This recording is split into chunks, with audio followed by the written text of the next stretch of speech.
Okay. There's exactly one attendee, and it's me. Oh, there they are. Okay. Have fun. All right.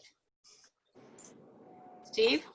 Yes. Would you Good like to take it afternoon, away? everyone. According to my computer clock, it says it's currently 1 p.m. So we'll go ahead and get this started. I'm Steve Alverson with Environmental Science Associates. I want to welcome you to the May 27th, 2020 regular meeting of the Santa Clara, Santa Cruz County's Airport Community Roundtable.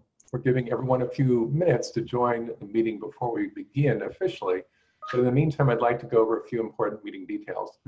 The meeting is being conducted in accordance with the State of California Executive Order NS-Nancy 2920 and dated March 17th, 2020. All members of the roundtable will participate by video conference with no physical meeting location. The video and audio of this meeting is being recorded and will be made available at the roundtable website, which is SCSCRoundtable.org. The meeting is also being live streamed on YouTube, which can be accessed at the roundtable site, and it's also on the meeting agenda. A link to the recorded video will be uploaded to the meetings page on the roundtable website after this meeting is complete. For today's meeting, the roundtable members are visible and can be heard. No attendees can be seen and are automatically muted upon entry into the meeting. During the public comment periods announced by Chairperson Bernald, attendees will have an opportunity to make comments by using the raise hand feature found in the lower portion of your screen if you joined by a computer or tablet, or as well as your smartphone. We will call on people in the order that the hands were raised. When we are ready for you to speak, we will request you to unmute your line. Once you've made your comments, we will mute your line again. To ensure that everyone has the opportunity to speak, we'll be limiting individual public comments to 2 minutes, which will be indicated by a countdown timer on the screen. We ask that you remain within the 2-minute time limit so we do not have to mute you. If you have joined by a landline, you can raise and lower your hand and mute and unmute your phone by pressing *9 to raise your hand and pressing *6 to mute or unmute your phone. And you can exit and rejoin today's meeting at any time while it's in session. Finally, out of respect of everyone's time, our meeting is scheduled to end at 4 p.m. today. Chairperson Bernald, I will turn the floor over to you to officially begin the meeting.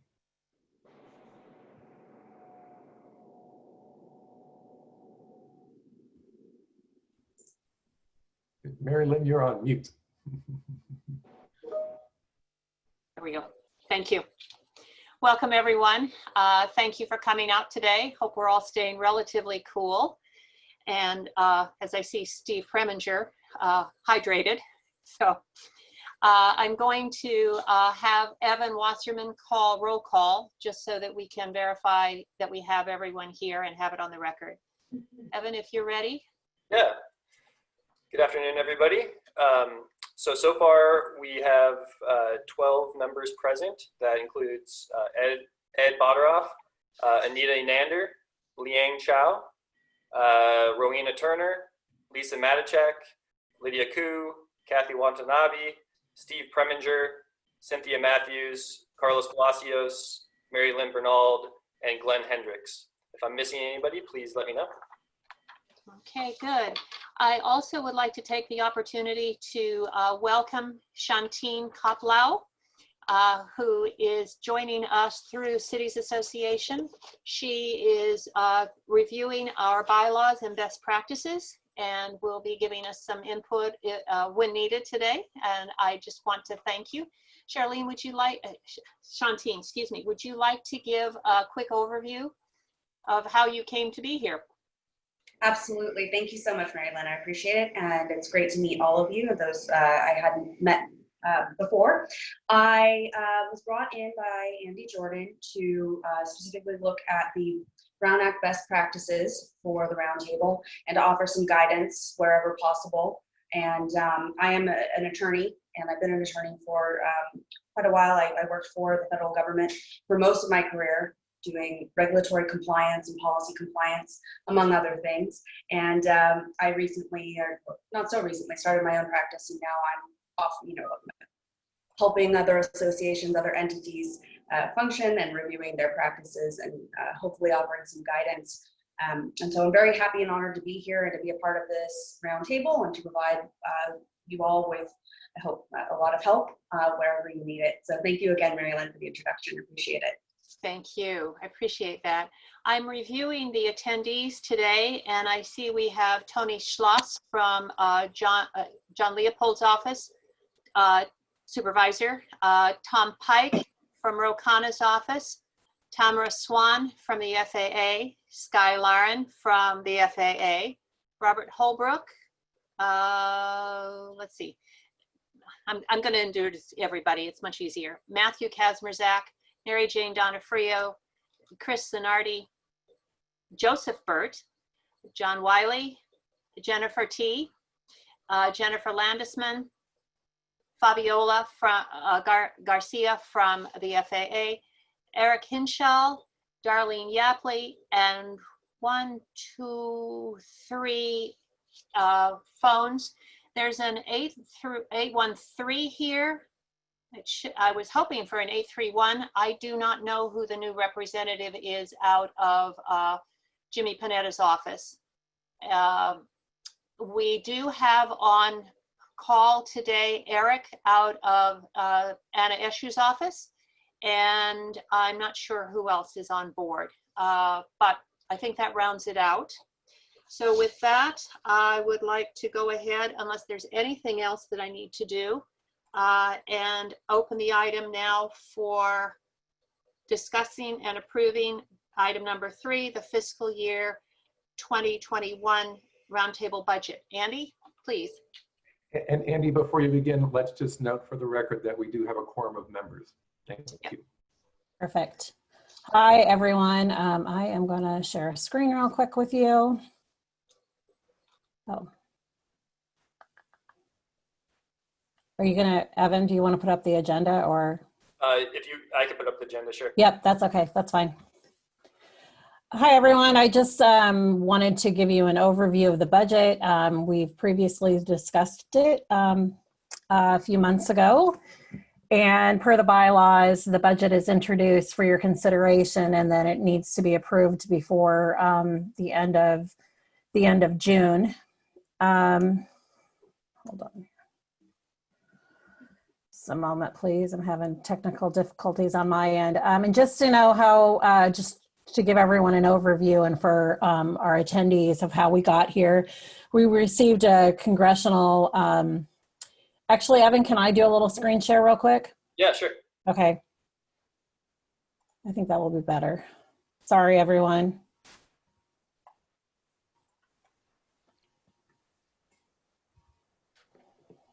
Okay, here we go. All right. There we go. We received a congressional request back in July of 2017, which has brought us, which asked the Cities Association to look into forming a regional roundtable. Oh, I'm having issues on my end. Sorry.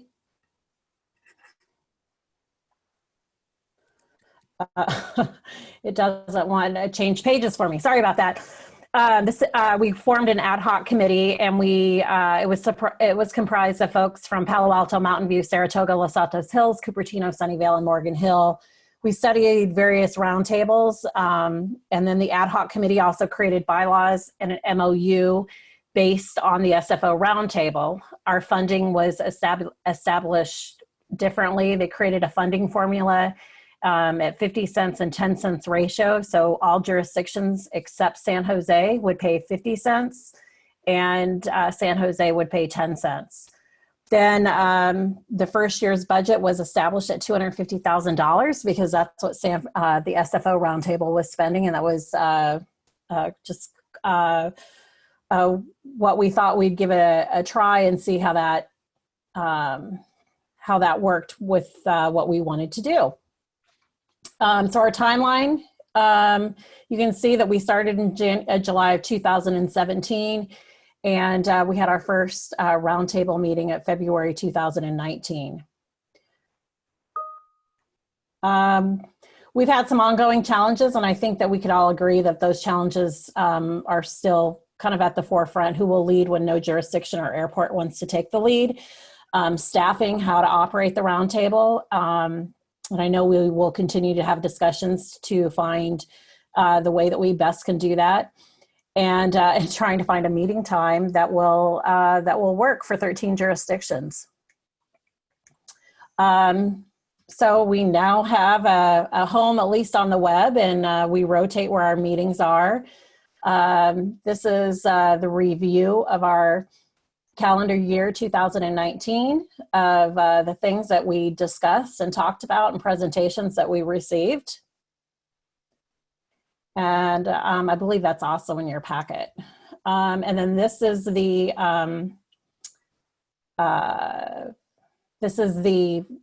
chart that shows what the jurisdictions will pay based Andy, on. that's on page 15, right? Do you have that? It is on page, I believe it's on page 15. Okay, good. And so the proposal is to hold the formula flat and to hold the budget flat and keep it the same. Understand that, and we'll leave that up for your discussion. I do know that one jurisdiction told me that they were no longer, with their budget concerns, they were no longer going to use their own staff support, but they were going to rely on the roundtable. So I felt that it was that I would just bring it up for discussion and for your deliberation of the budget, total dollar budget. And our goals still remain the same, is to have a venue for the citizens and local jurisdictions to work.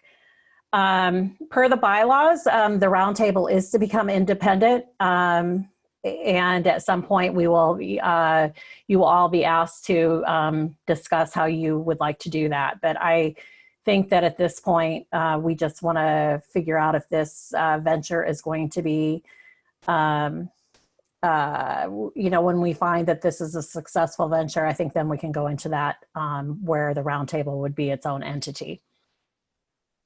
So I also have, do you have any questions about the budget? It's pages 11 through 14 in your packet. I can also share that with you as well.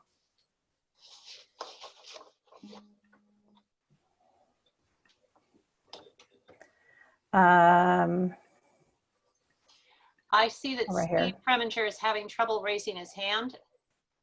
Do you want to discuss anything, Steve? I'll need you to unmute yourself. No, I just wanted to be able to make a comment at the right time. And so if I could do it physically, I'd appreciate that. I am happy to make a motion to support the budget recommendation at the appropriate time. Thank you, Steve. So I don't, get over to panelists. I have 4 raised hands. I'm going to go down the order as I see them. Glenn? Yeah, thank you. Andy, could you just explain? I didn't understand your comment that said one jurisdiction was going to use, I don't know what that means. Some of our cities are paying, extra staff time and consultant time in addition to belonging to the roundtable. And so one jurisdiction had communicated with me that they would no longer be paying for their own staff time, but instead investing only in the roundtable. So does that mean jurisdictions are putting in more money than what is shown on? No, but they're pulling out. Some of the jurisdictions are doing their own work on the side as well. And because of budget issues, some of the, so as an example, let's say Sunnyvale, I know it's not Sunnyvale, but maybe you have staff that also assists you. And then maybe you hire a consultant on the side. And so as an example, maybe your jurisdiction in the budget budget proposal for your next fiscal year will eliminate your staff time, your personal staff time, but will still belong to the roundtable. Okay, thank you. Okay, next on the list, I have Lisa. Thank you. I had a couple questions about the material that we were given. The third bullet point, budget includes 17 meetings, ESA supported 9. So in the budget, were those 17 meetings full roundtable meetings that we budgeted for? That was the estimate of what we thought that it was going to. We thought that we might have 17 meetings, but to produce each meeting, it costs more. So we did not produce 17 meetings. Okay, and I try to understand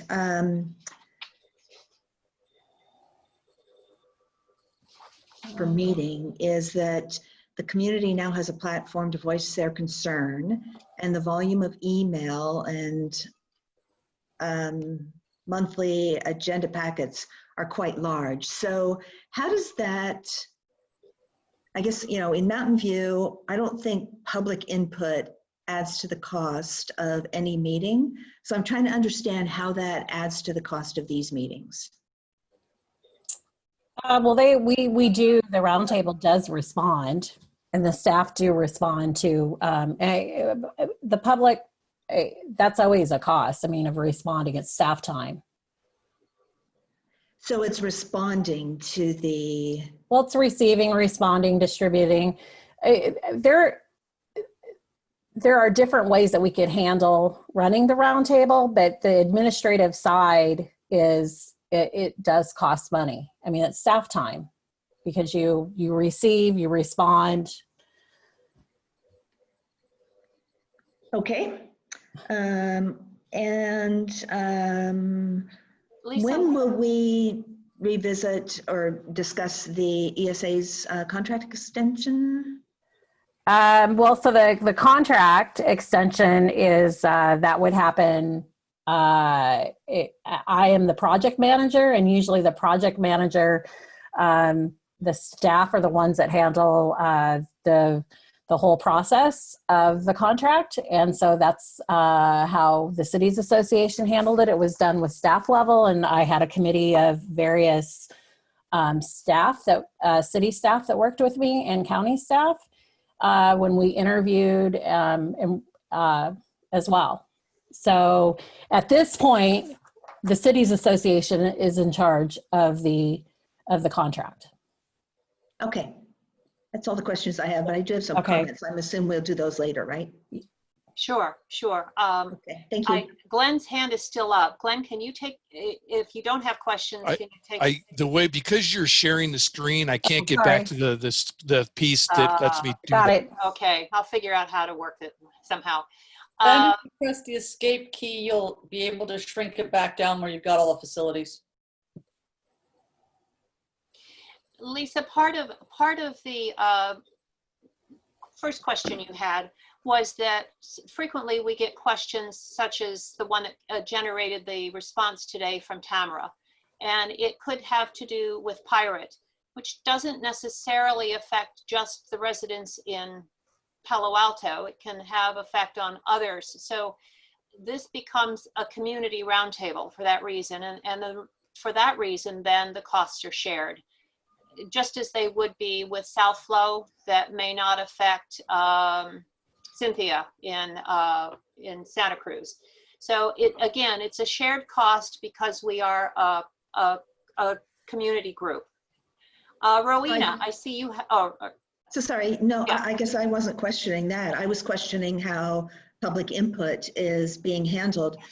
We leave it up to the members of our city council to respond to public input, as opposed to have staff respond to it. So that's why I was just wondering what was going on. And the comments are just sent to us via email as they come in, as opposed to packaged up. Frequently, with the questions, there's a high level of technical expertise required.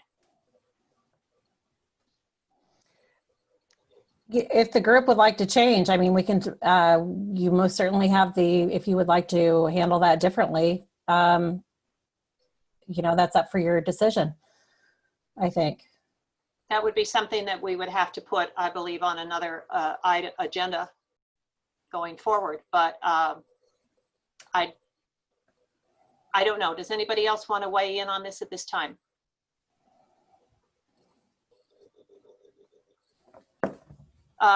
Lydia, I see you first. and then Anita. So I just want to clear, I did put my hand on the side. So is that how we're going to do it, or shall I raise it virtually like this? Well, I was going to get to you. Okay, I wasn't sure. The hands are all up, whether they want to talk about this or not. So what I will do, Procedure. we're winging this, right? As we go along, all of us in this together, literally. For the people that want to talk on this topic that Lisa brought up, would you wave your hands, please? And I called on Lydia. Okay, I see you guys. I can also tell you, Lydia, Liang, Anita, Cynthia, Rowena have their hands up. Oh, thank you, Andy. Yes, so I'm very glad that Lisa brought this topic up. I'm just wondering, as we go forward, you know, for the most efficient use of funding that comes from all the different cities, would it be the right place for you know, Steve and Evan to be responding to all the emails coming in from the public? If it's technical questions, maybe through the I think that would be a good, through the member, the roundtable member, to submit to you, Mary-Lynne, the chair, to decide whether it goes through Steve for technical answers. But I think that this is a topic that maybe we want to discuss, since now we've completed our strategic and work plans, and now we're really delving into the technical and legislative sides, you know, in order to reach our goal of what this committee is all about. Okay, I've noted that. Let's see, Cynthia, I saw your hand go up, right? Oops, unmute, please. Happy to have the issues handled by staff at a technical level, as long as we, as members, see them. They're free to make their own individual responses as well. They have the email, they have the content of the information. And I'll just say that's frequently the way it happens for us in the city. There's a, particularly when it is a technical issue, that's handled at the staff level, and individual council members will reply as they will. In addition. In addition. Yeah. Okay, well, okay. Liang.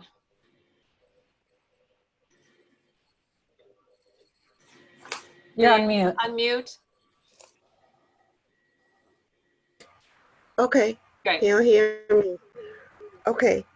So I'm trying to understand. So last year, the budget was $250,000. Mm-hmm.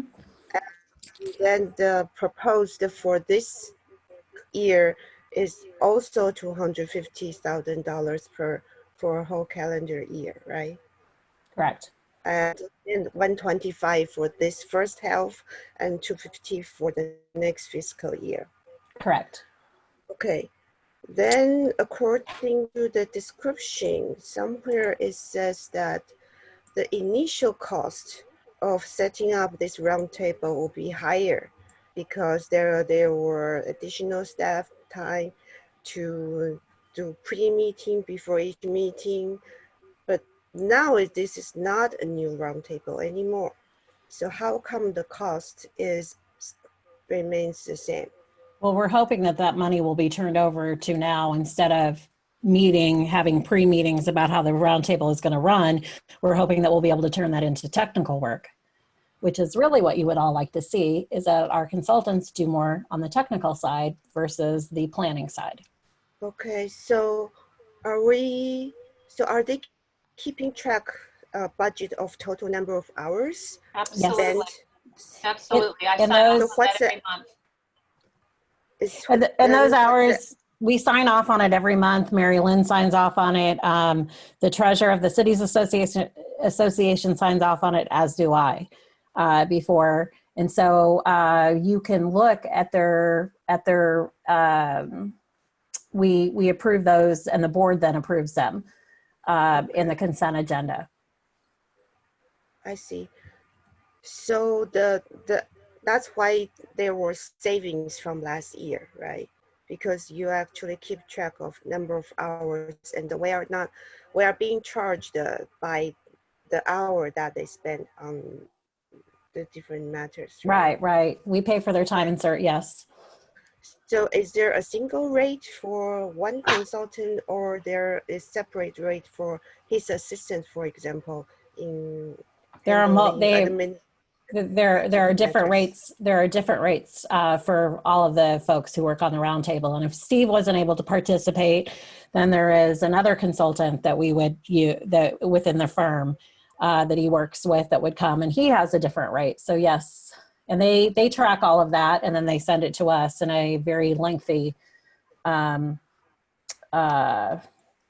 report. invoice. Oh, Yes. that makes sense. As for comments from or questions from the public, do we get copied on these questions, or is that compiled in a place that we might look up so we know what work they have performed? Well, they're usually in your packet as well. The agenda packets are usually at the end. Oh, so it's all part. So you compile all of those as part of the agenda pack. Yes. Okay. And any That's correspondence great. or anything is in your packet. That's great.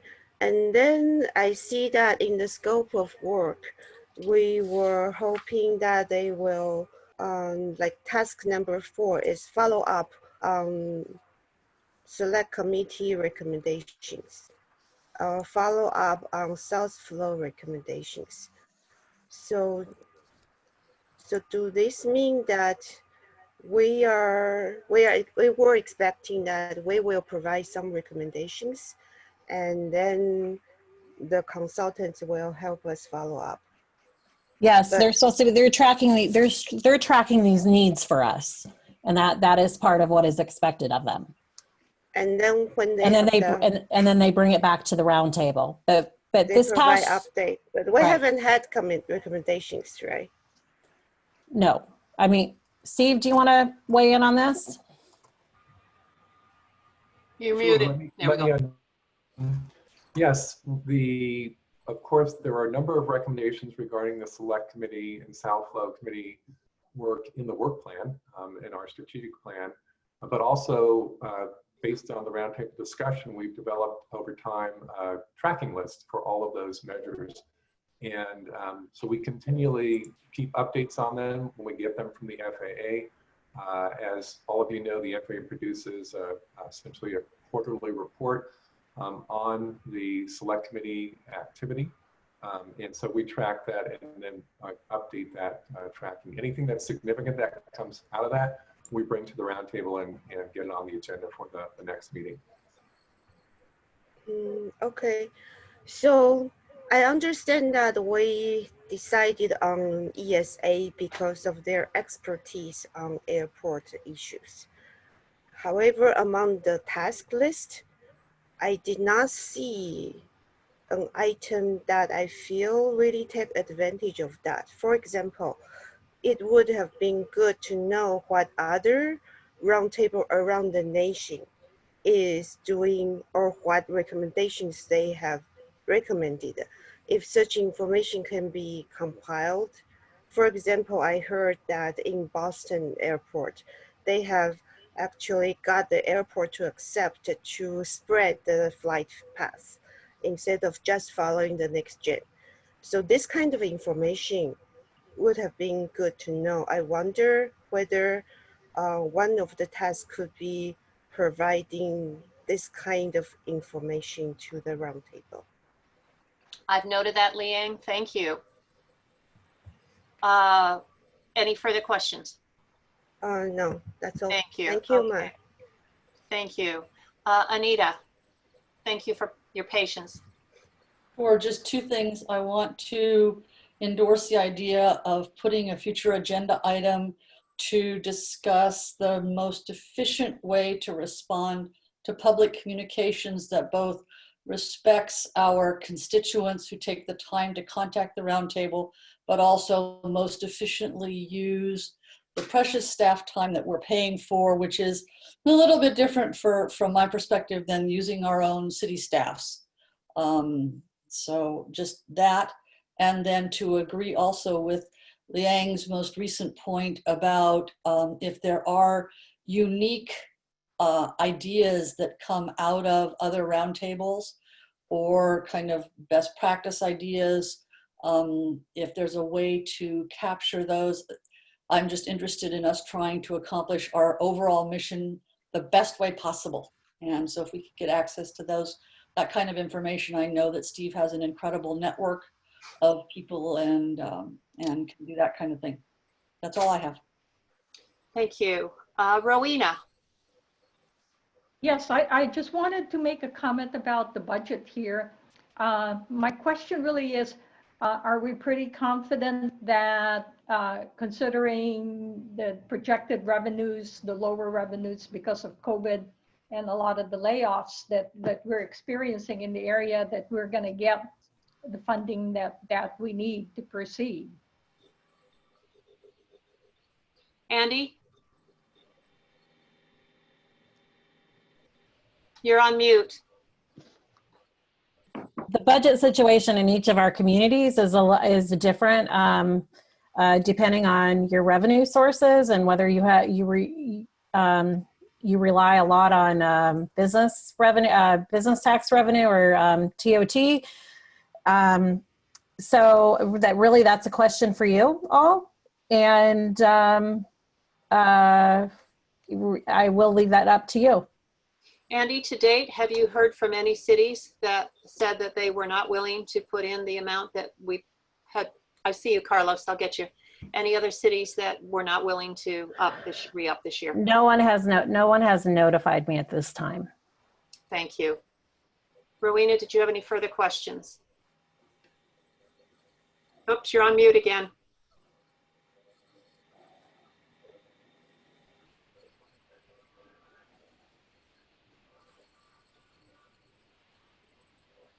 Still on mute.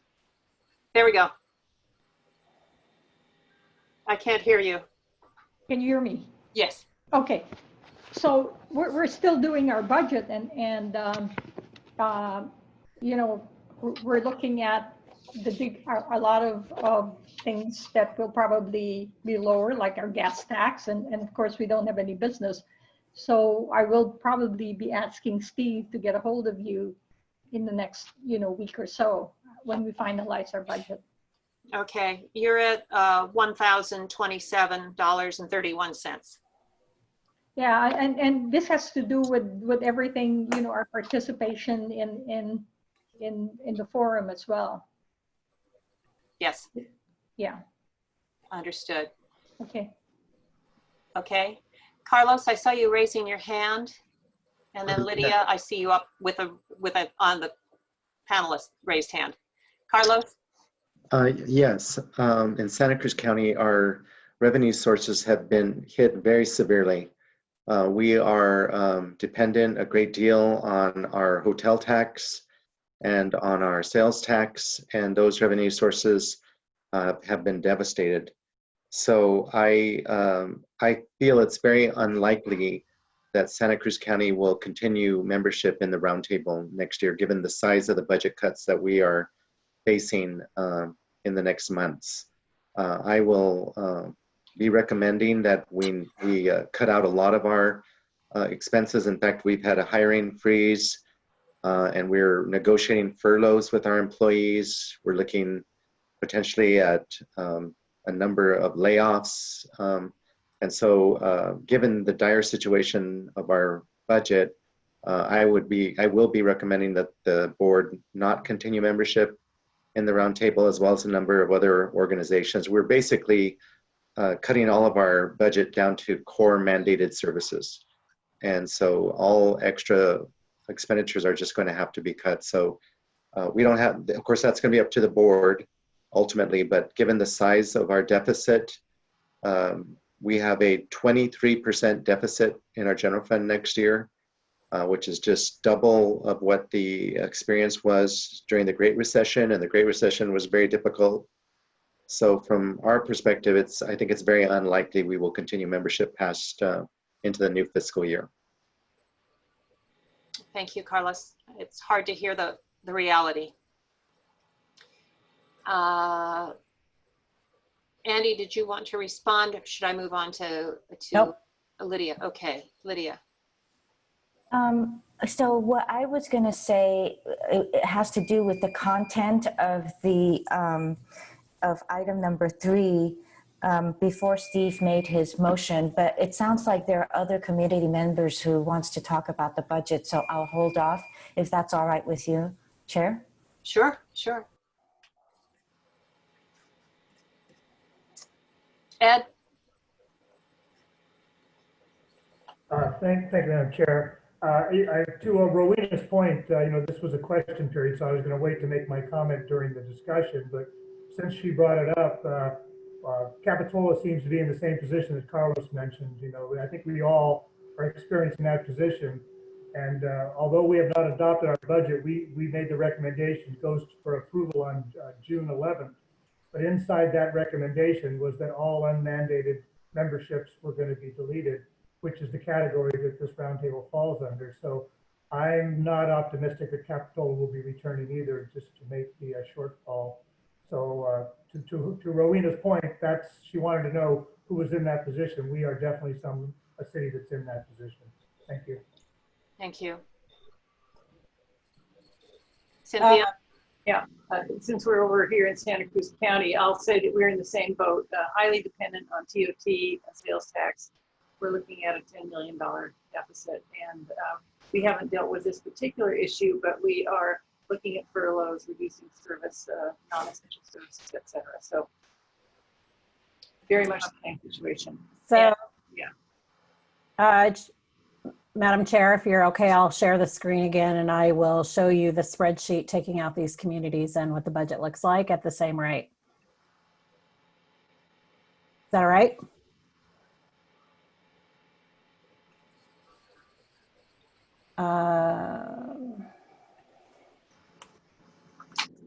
Can everyone see that? Yeah. Yeah. I can. Yeah. Hold on here. Give us the headers, if you will, Andy. Oh, goodness. Or just tell us which column matters. Okay, this column, the shaded column, is a column that matters. Thank you. Yeah, sorry, I seem to have an issue with. All right. Maybe go a little bit smaller. Can everyone see that well enough? Now that we know the column head, yeah, we're good. Yeah, this one right here. This is population currently used. It's a census number from 2010.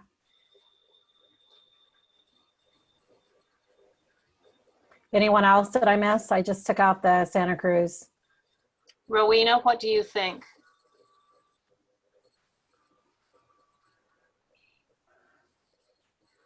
Where is Montessorino? Did they get? To the bottom, 23. Oh, thank you. So I'm not concerned with the budget the way it is now. What I'm concerned is if other cities drop out and then we have to handle the bulk of their dropping out, then that could be a concern for us. We have no businesses in Montessorino, so we have really no source of revenue other than the gas tax and property taxes, and a little bit here and there for permits.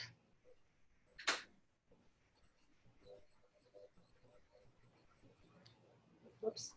So I would leave us on, and until the figures change, then we'll have to talk about it. Okay, so we'll leave you on right now. Yeah. Well, the communities that are really the hardest hit right now are the tourism industry. So that makes sense that, Santa Cruz and all of your communities are deeply affected. Not to say that we all aren't in some way. Just gotten a message from Lisa Matichak saying that her internet connection is going in and out. I haven't recognized Kathy Watanabe or Glenn having to do with this specific matter yet. So if you can leave that up, Andy. Sure. I'll go ahead and see what Kathy has to say, and then Glenn. Okay. Thank you, Chair Bernald. Yeah, this is Kathy. I had talked to city staff about the budget prior to us all being in being affected by the COVID and our meetings being and not being able to meet. So we had actually, well, the city manager had budgeted the $35,812 for Santa Clara, and just before I came on the call today, I confirmed it with her. But now, now I see how the numbers are adjusting as a result of, you know, cities may possibly not being able to participate, and so I mean, we have budgeted the $35,812, but I mean, I don't know what would happen with $47,464 if I need to go back and get approval. I mean, obviously we can talk about it, but I don't have anybody's authorization on that number right now. But I mean, our city wants to participate. Santa Clara does want to participate, and this is an important issue for, you know, our communities. And but I would just need to get an okay on that adjusted amount. Is that, do you have anything else you want to mention, Kathy? No, that's all I have. Thank you, Chair. Okay, thank you. I appreciate it. Glenn. Yeah, hello, thank you. I think we're really talking about two separate questions right here. One is the budget of what we'd like to be able to spend. And the second question is what we're expecting in terms of income to go ahead and support that.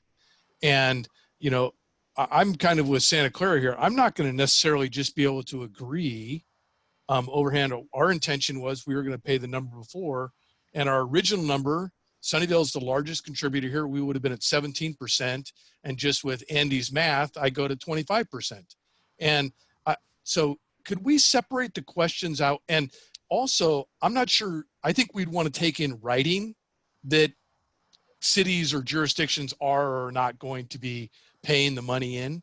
So would it be possible to look at this budget of here, this is what we expect, assuming this kind of revenue, this is what it would look like and how we would go ahead and do it.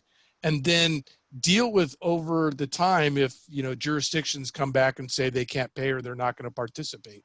I just think we're confusing two separate questions. So that's my thought.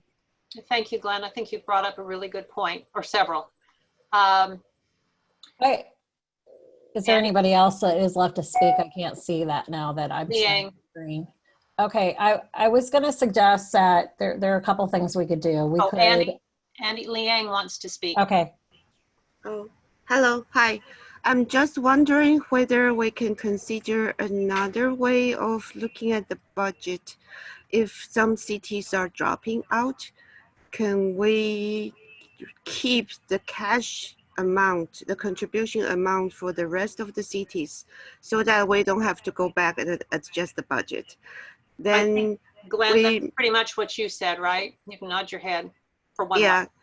And then we just look at how much maybe we will have 80% of the prior budget. Then let's look at how we can cut the service we need from ESA to meet that 80% budget. That may be easier. Thank you.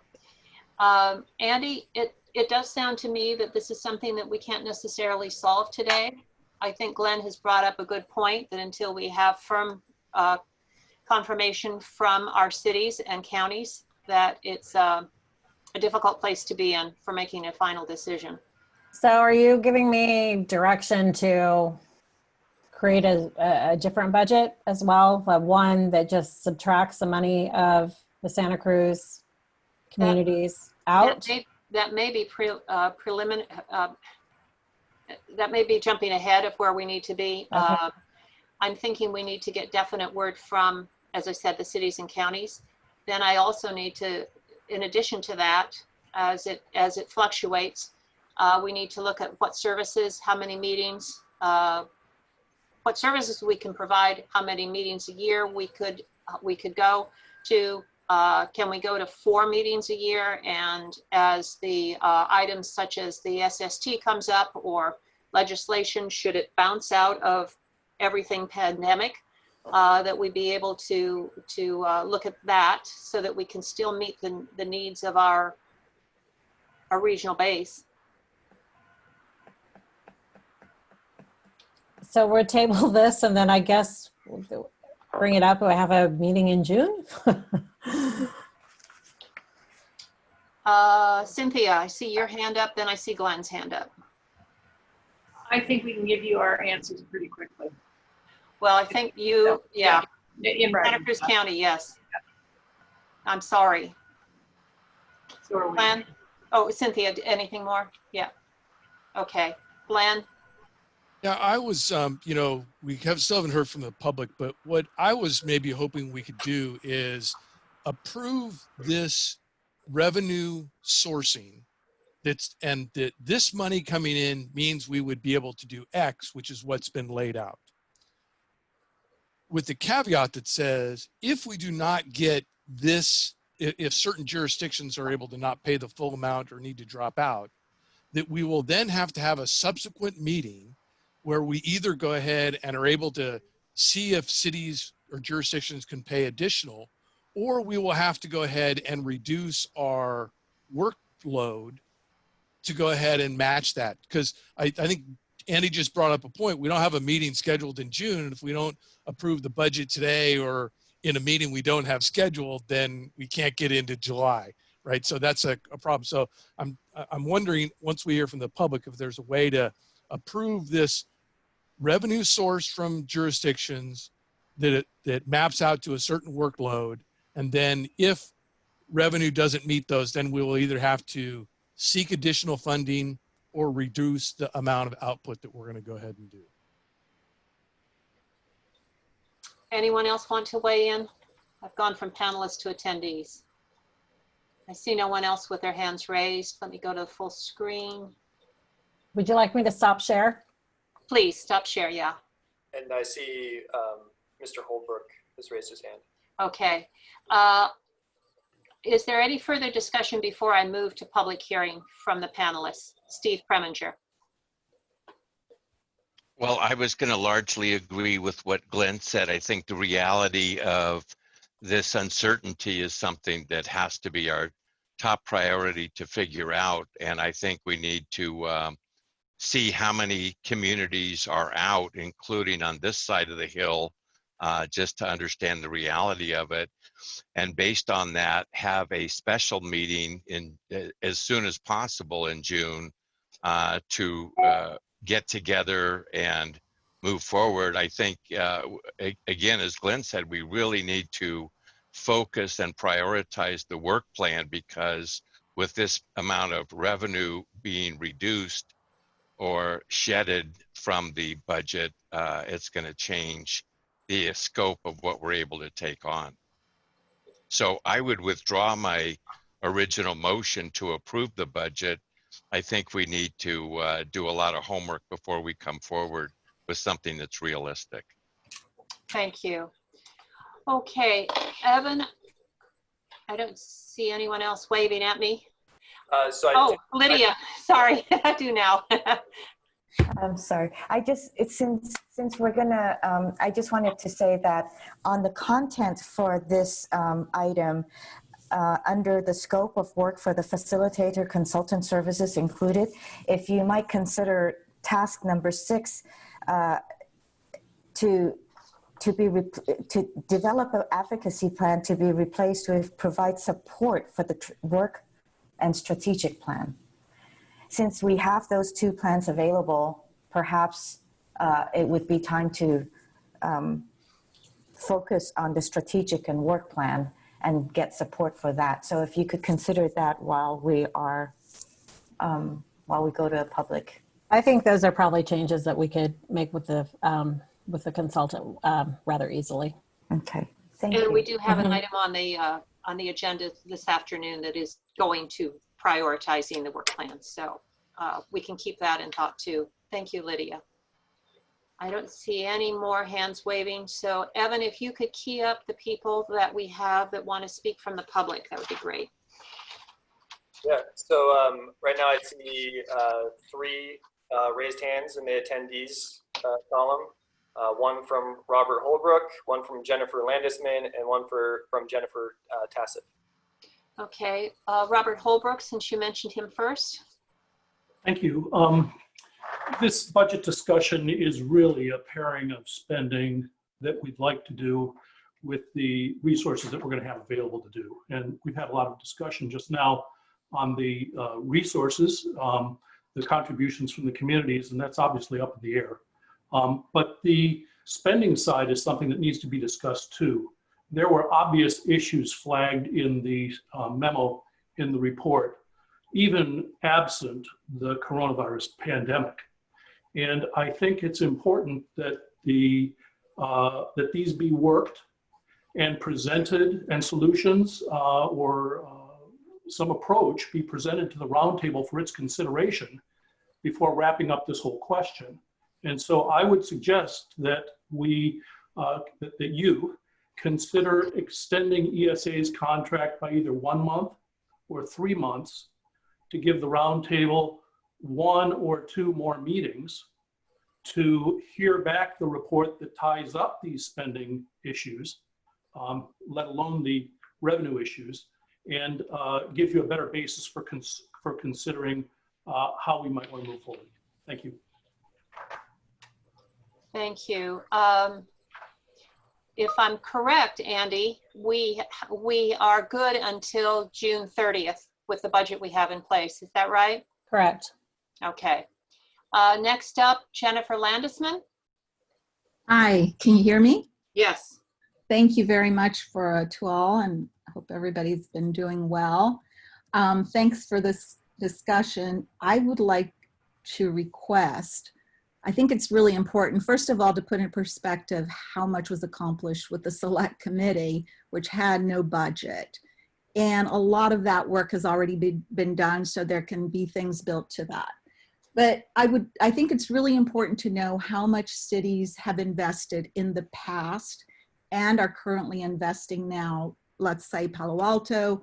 I have an idea. Then there's Sunnyvale, for example. I noticed that you just hired Casper for noise monitoring for everything. I think it's really important for the public to know what amounts have been spent by municipalities and for the FAA as well.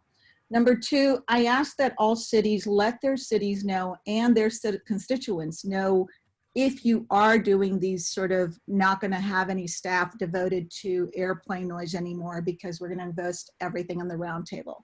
That's a really important piece of information that needs to get out.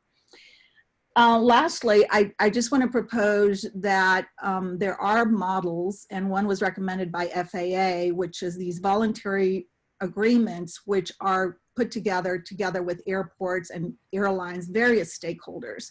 So it's a shared responsibility, as the FAA administrator mentioned in one of his letters. And I think we really have to look at it from a very big picture point of view as well, instead of us trying to negotiate what we can afford and then what are we going to buy with that. Thank you. Okay. Normally, we don't necessarily answer the questions, but I think it's important that I do tell you that for the select committee, the county paid for everything. They didn't have a budget. Joe was always saying no budget, no, but that's where it was paid for. And as to your third item, the FAA models with airports and airlines, we have been trying to get the airports on board, and they have not so far to date chosen to do that. So we're continuing and always hopeful, but yes, it's a consideration that we need to continue to look at. The next one, Jennifer T. Hi, can you hear me? Yes.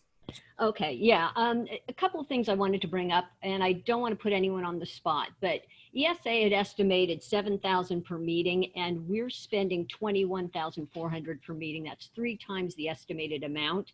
If we estimate we have 17 meetings, 6 regular meetings and 11 committee meetings, that's $364,000 per year. We're budgeted at $250,000. We need to look at how this money is being spent, and I understand we just started. There were things that had to be set up, but we really need to look at how we're spending the money, as Liang had kind of mentioned. First, the emails. I thought that was great that that was brought up, how they can be dealt with more efficiently so we're not spending a lot of money. And we need to use ESA, their technical expertise. Perhaps also we need to set some sort of monetary meeting cap so that we're controlling expenses. The other thing that was not clear is how these meeting costs are going so high. I understand the emails, but are there travel and hotel expenses that we need to look at? I know that ESA runs consulting for the Los Angeles Roundtable, and I'm wondering how much each meeting costs there, and if Steve has any recommendations on how we can limit our costs on our side, kind of like Los Angeles might be limiting their costs. Again, we need to work within a budget. And the other question that I had is, do the committee meetings need to have the roundtable consultant? That's the other thing. I'd rather not limit the number of meetings and try to figure out ways that we can still have the meetings, perhaps even the committee meetings, perhaps with someone who's a little bit less expensive than the roundtable consultant, or maybe have them come in part of the meeting virtual, so we can keep down expenses. Just some thoughts there. Thank you. Thank you, Jennifer T. All right, is there anyone else that's come up, Evan? No. Okay, then I'm going to close the public comment period. We can remove the clock, please. Good, okay. Yay, it worked. Let me get back here now to try and see where you all want, if you want to say anything more. Give me a moment. I don't see any hands raised here. Anybody waving at me in your pictures? Glenn and Steve. Yeah, so I guess the question I'm really trying to, there, I guess there's a couple different ways we could go here. What do you need from us today? What's the minimum, thing you need from us? Andy? I think you need to prove the dues or a revenue, so that the cities can go back or at least respond to us and say that they can't participate. You can make a decision of if you want to cap it to what you're paying this year, and then that would change how we can budget it for next year then, after we find out who can belong, who is going to continue or not. So did I hear you say what we could do is approve the due schedule as it's defined, and then based on new information that would be available at our next meeting, we could decide, if we find out jurisdictions are not going to join, that we either need to, lower our expectation of total amount of revenue that we're going to have for the fiscal year, or we could go ahead and change the dues schedule. Right. And you could cap it at what you're currently paying, because that appears to, I also heard you say that you were comfortable with what you're paying now, but not more. So I would cap it at what the current due structure is, because we're on a formula right now. The bylaws say that we have a formula based on 50 cents to 10 cents. And then you can set what the total budget is. So if I was going to make the motion of what I'm saying, I wouldn't add the cap, because that's kind of predefining how we're going to deal with things. Because, the change for us, I think, is, what if we just did what your math was like another $8,000 or something. And I'm not going to sit here and say the city of Sunnyvale is rolling in cash and doesn't have all the same problems that everybody else has. But I will tell you that in a $450 million budget, an $8,000 line item is not going to change in, our budget, yes or no. So whether or not I could do that or not, I'd have to talk to other people. I'm just trying to get to, how do we get past where we are today? And hypothetically, if we just approve the due schedule as defined, and there could be a subpart of the motion that says here, as we find out more information, we'll have to adjust our budget, or potentially the due schedule, the due schedule or the budget as we go forward. So, okay, thanks. Steve. And I guess I would try to refine that a little bit more. A quick calculation has me think that without our Santa Cruz partners, we lose about a quarter of our budget. So I would be comfortable making another motion that asks that we approve the budget and have an addendum that says the budget could be off 25% for the reasons that people said, that there may be some cities in the county of Santa Cruz that have to drop out, or maybe they can come at a lower level, whatever it takes. But that we do try to get that authorization. I think I'm obviously maybe the one person here who has no right to say this, but I'm not, because I'm not an elected official. But I think the round table is important, that we represent the needs of the larger communities of Santa Cruz and Santa Clara County. So I'm comfortable having those discussions with supervisors just so we can keep this momentum going, because I'm afraid if we don't, we're going to be fractured and lose whatever momentum we have. Steve, are you ready to make a motion? So Yeah, can I go would into make that. discussion? I would make that motion, and I would also ask, when is the soonest we could come back together again in June with report backs, realizing that people may need to go to their councils to raise this officially. So for clarity, would you restate the motion, please? Yeah, I move that we go ahead with the due structure as presented, but that there be an addendum that says that due to the impact of the coronavirus, some jurisdictions may be dropping out, and there may be a need, if we want to achieve the budget we had last year for communities, we may be asking more of communities. Are they willing to do that? So based on that, based on what I'm saying, I'm trying to build in flexibility as we make the request, and again, get away from the notion of a cap that by definition takes away 25% of the budget that we felt we needed to deal with airplane noise. Andy, are you comfortable that you have that captured?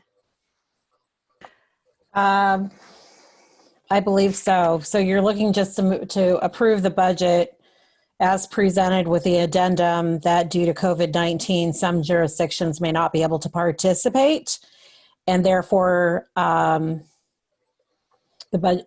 Do you want to say the budget will be revisited, or that the budgeted and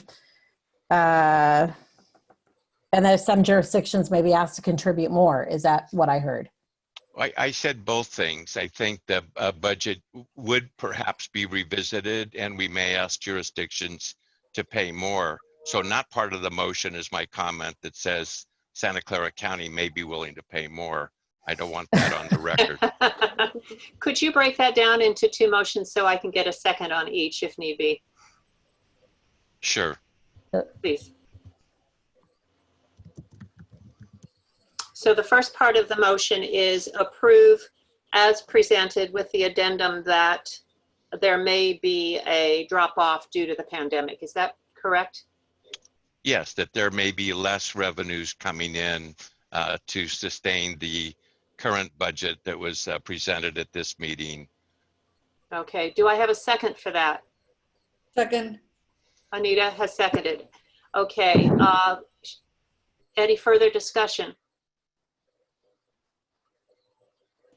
I see Kathy has her hand Oh, raised. good. Kathy? Thank you. Yes, I appreciate that. I just wanted to add, I appreciate Steve's motion, and I support it, especially the fact of revisiting the budget, because I know for us, for instance, you know, there's a lot of revenue that we don't anticipate seeing, you know, for and maybe another 6 months down the road. And I would imagine that other cities are in the same position. And so until they get a better idea of what their budget is going to be for another 6 months because of the revenue, the anticipated revenue, whether it's coming or not, they can't make decisions. So I like the idea of revisiting the budget, say in another 6 months, to see who may be able to participate that is not sure of that now, because several of people have said, a lot of work has gone into creating where we are right now, and I don't want to see us lose all the efforts and time and money that has been invested so far. So whatever we can do, I'm happy to support the motion. Thank you. Okay, so the motion on the floor is not about revisit at this point. The motion on the floor is to approve as presented with the addendum that there may Due to the pandemic, there may be jurisdictions that are unable to participate.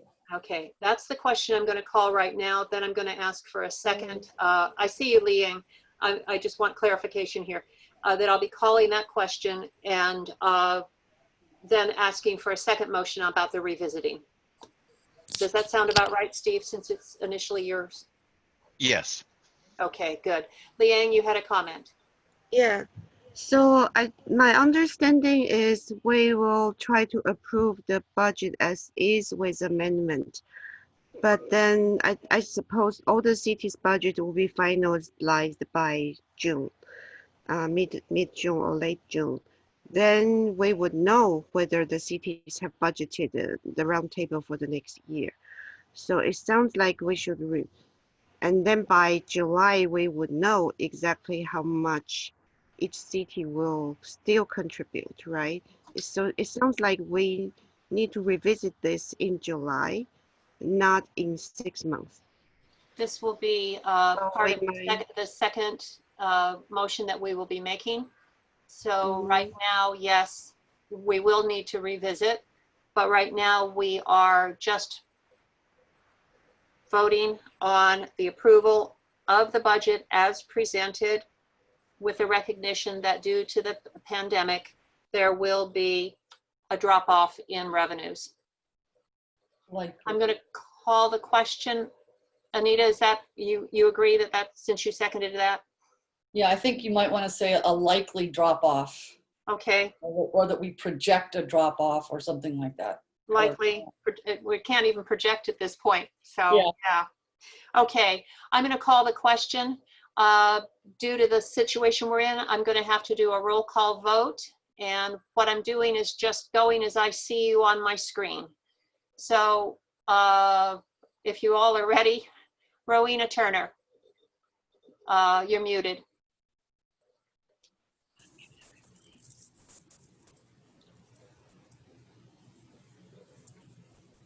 Try your space bar. Yes. There you go. You're good. Yes. Okay. Glenn. Yes. Ed.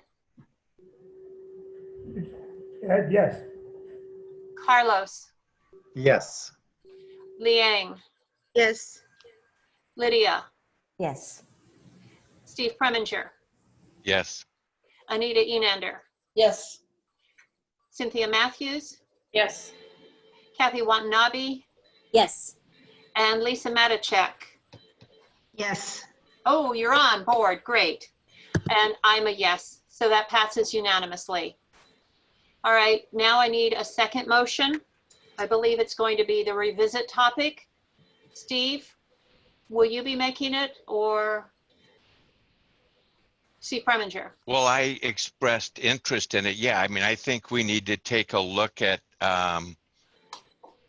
all the different options that are out there, including the work plan. I mean, I think we need to have, if the budget, well, I'm sorry, I'm not shaping it as a motion. So Glenn, why don't you go ahead and make the motion?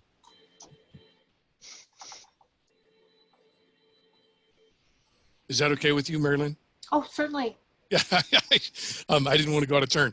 So I would just move that as at the next practical meeting, staff, Andy, come back with new information, information, update us on what our revenue is looking like and whether or not we need to address looking at reducing what we're trying to accomplish or coming back and looking at the fee schedule. So it's really, and maybe that's too specific, it's just as information is available, staff will come back at the first appropriate meeting and inform us with action for revenue and expenses.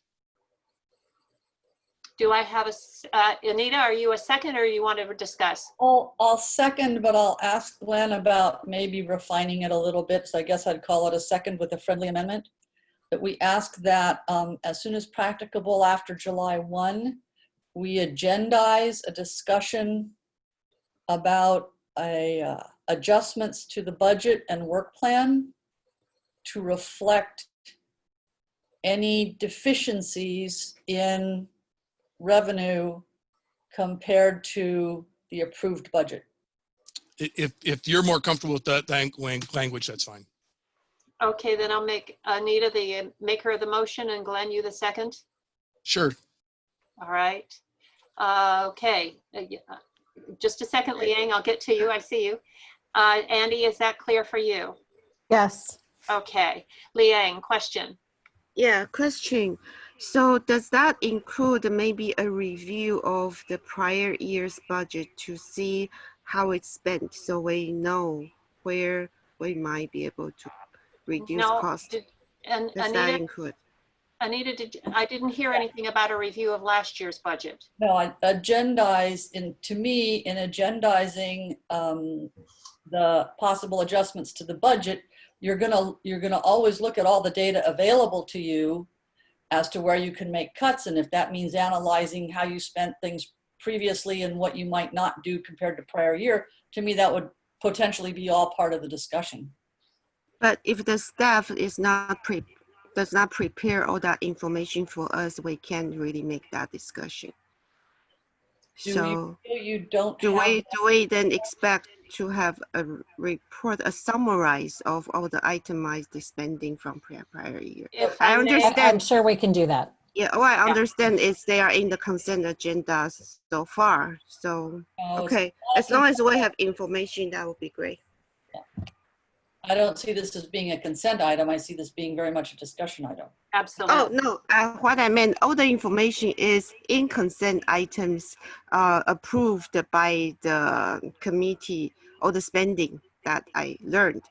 But then I think for next meeting, we need a summarize of all these budget approvals.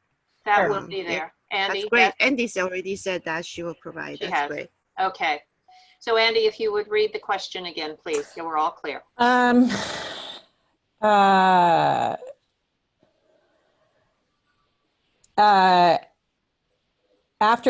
July 1, agendize a discussion of the roundtable of budgets and work plan deficiencies because of changes in revenue. Did that capture it? Yeah, that's pretty short and sweet. Is that all right? Did I capture everything? Not enough to suit the group. Okay, Glenn, I see the thumbs up from Glenn. I see thumbs up from Ed. I'll call the vote. All those in favor, I will do a roll call. Get ready with your unmute buttons. Rowena. Yes. Glenn. Yes. Ed. Yes. Carlos. Yes. Liang. Unmute, please. Yes. Lydia. Yes. Steve Preminger. Yes. Anita. Yes. Cynthia. Yes. Kathy Watanabe. Yes. And Lisa Matichak. Yes. And I am voting yes too. It passes unanimously of those here today. Thank you. Andy, do we need any further discussion on this item? Madam Chair? I didn't see it. I'm sorry. I was asking Andy if we needed any further discussion. Okay. Yes. Anita. It's probably obvious, but I'll say it anyway for the record. I think it would behoove the rest of us who think we will likely be in to have a discussion between now and as soon as possible with our own budget folks to see what kind of headroom we might have if we need to pitch in some more money. So I would encourage people, if you haven't had that kind of discussion with your own budget folks yet, did you do so ASAP? Okay, Steve Preminger. And that was my point earlier. I think our budget is normally done at the end of June. Because of the COVID situation, the Board of Soups has pushed that off into August, just so we have a better sense of what our revenues will look like. So I would agree with Anita that we all ought to check as soon as possible. And hopefully Andy can help us with the folks that say they're out, so we have a much better ability to discuss with facts. Andy, can you pull out then what you were doing with the budget and present that to the roundtable at some point through an email with what is working on the formula? Do we need a motion for that? No, I don't believe so. I mean, I can just send that to you so you have it, but I'm sending an email to I'll send an email to the city managers asking them in Santa Clara County. I think it's pretty clear Santa Cruz, but I'll send Santa Clara County city managers an email and asking what their best guess is at the moment. Real good. Thank you very much. We are way behind schedule. Normally Steve would have nudged me by now, but it's an important discussion and certainly will affect whatever else we have to say throughout the day and moving forward.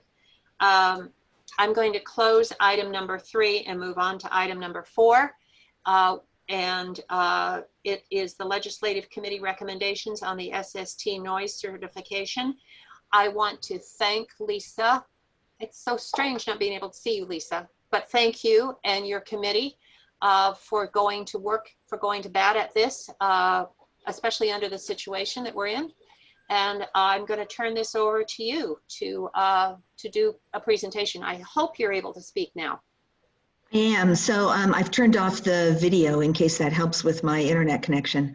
I don't know what's happening with it today. So the Ledge Committee met on April 29th, and you'll see the recap of the meeting in the packet. And that's starting on page 17. Packet page 17, that is. And the Ledge Committee discussed 3 items.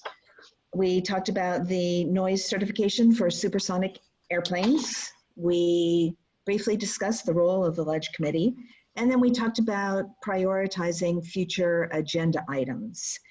And today I'm only going to talk about the action we're proposing we take in response to the proposed rulemaking on noise certification for supersonic airplanes.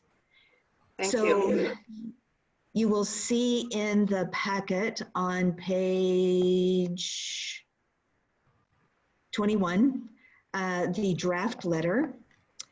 And we have received some input from the public that I want to acknowledge. Just briefly, when the Ledge Committee discussed this, we talked about a lot of different things that could potentially be included in our input to the FAA on this proposed ruling, or this proposed rule. And ultimately, we decided that we should really be focused to make just a few points that's directly responsive to the proposed rule, and maybe other things that we discussed, we find a different venue to communicate those and try to work with the FAA on them. So we really just focused on responding to the proposed rule. And the 3 things we said we wanted to do or include in the letter, the FAA should adhere to its long-stated position requiring new supersonic airplanes to meet the same noise standards as subsonic planes, and that supersonic planes need to meet or exceed stage 5 requirements. There's really no need to create a new category. And that if some of the newer technology is used, the VNRS and the PLR, that the use of those would not be able to be circumvented, and that the noise that residents experience would not be greater, and this one I feel like we're going to have to revisit. We didn't want residents on the ground to be exposed to greater noise once the planes have reached the typical altitude where you really can't hear them anymore. So what we want to prevent is turning off the VNRS and the PLR and then having the noise dramatically increase for residents on the ground. Not quite sure we got the right wording on that one yet, so I'd like to talk about that. But I guess to begin with, just if there are any questions about the letter we drafted, it would be good to hear those. I also want to add that the Ledge Committee also discussed, you know, it's great to provide this input, but really what we need to do is contact our congressional representatives and share with them, phone call, in person with their staff. Somehow we just need to emphasize what we're saying in this letter so they're aware of our position on this. And if they can help us, that would be great. So are there any questions on the letter that we drafted? Hey, Lisa, it's Steve Alverson. Could I add one clarifying point? Absolutely. Evan, if you could scroll down to where it talks about the altitudes of 6,000 feet and 10,000 feet. When we talked about this in the committee, there was an interest on the committee's part and on the public's part to make sure that the certification measurements, which happen very close to the airport, are extended, if you will, out from the airport in over the communities that we certainly are concerned about and our constituents are in. And one of the ways to do that is that the noise certification levels go into the Aviation Environmental Design Tool, also known as the ADT, and then are used for noise modeling, for your environmental assessments, master plans, those types of things. So in order to tie it to something that the FAA is very familiar with and uses on a regular basis, we added to this letter that the noise certification measurement process would take those noise levels out to an altitude of 10,000 feet above field elevation for departures and 6,000 feet above field elevation to the runway touchdown point rollout. And those 2 points, 10,000 feet and 6,000 feet, are essentially the limits in the model without doing some additional work. So we thought it would be best to tie these noise levels to those levels, and it would be very familiar to the FAA. It was a bit of a change since the legislative committee saw it, and I wanted to make sure the committee was aware of why that was in there, and also to explain it to our members of the public who are participating so they can understand where those 2 points came from. Thank you, Lisa. Thank you. So I guess the concern I've heard, Steve, and maybe I have a question for you on this, is that could a resident who is 5 miles, 10 miles from the airport be exposed to the same level of noise that somebody 2 miles from the airport is exposed to the way this is worded now? The simple answer is yes. And it's, of course, all in the way in which the pilots operate the aircraft.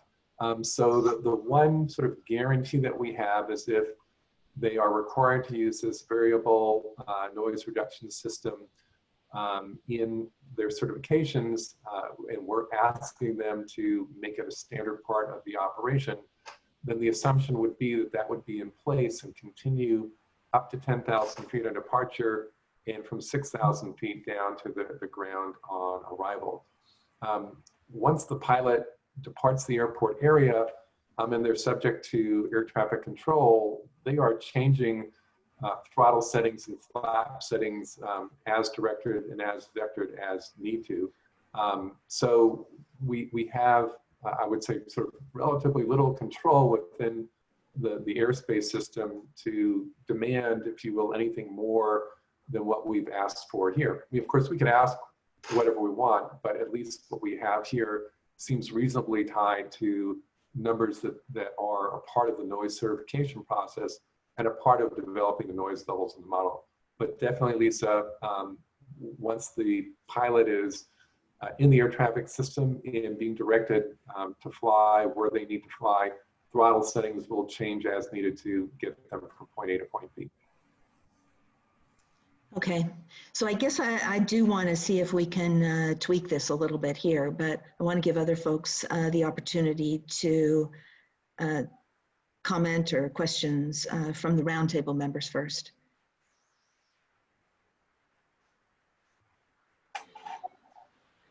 And I don't see any hands. I don't see any hands either. I'm scrolling. I don't see any either. There's one from Lydia. Okay, Lydia? hi Lydia. Hi. I would like to propose if we might be able to include a sentence in the second paragraph on the first page. And I'm looking at my own draft so it's page 21, and then second paragraph.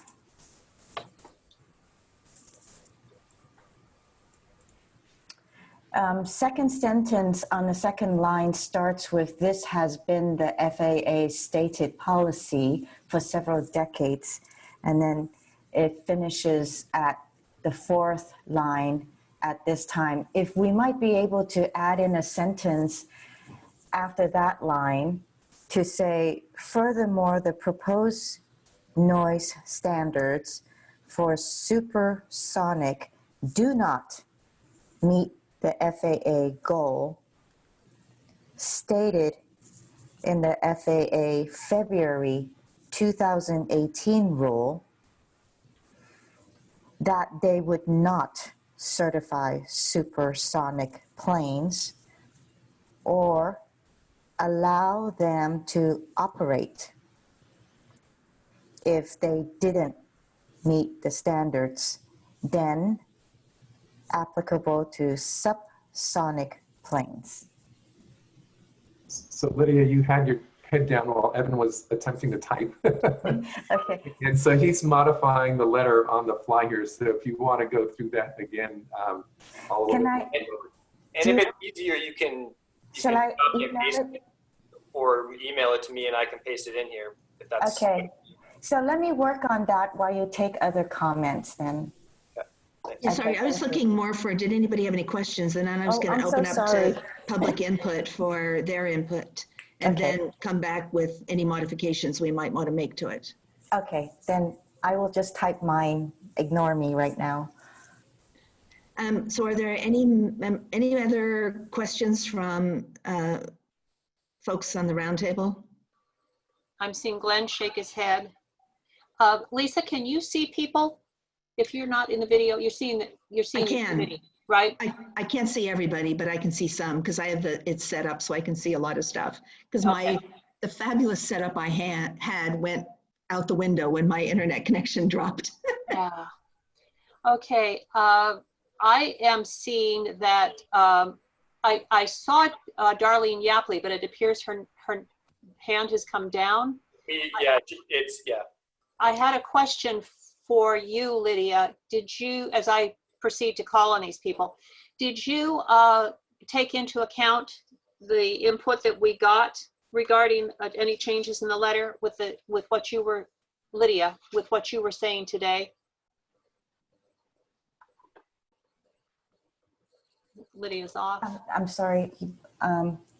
Is your amendment to this draft considering any of the input that we got from the community? No. So I would say, why don't you go to the community first and see if this is something that we even want to put this together. So I saw Darlene's hand up first. Then I have Jennifer Landisman, Jennifer Tassif, and then Rob Holbrook. And Andy, we have a 2-minute time clock up to go.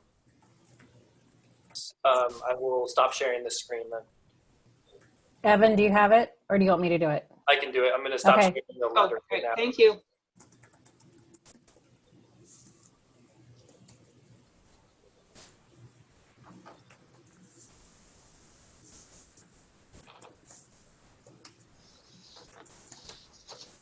Okay. Great. Okay, Darlene. Thank you to the Legislative Committee for an excellent letter and meeting. I have two suggestions. Believe it or not, they were both mentioned just now.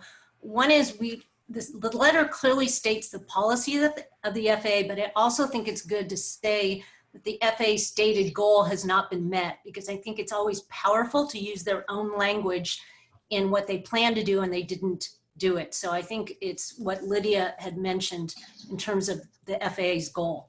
The second point is building on what Lisa says, that I think there does need to be more rewording, because the new technology is a new threat. And the way the rules are written is that they are measuring the noise levels only at the airport or very close to the airport, and then will allow those levels to be anywhere, 10 miles, 20 miles, 40 miles under the flight path.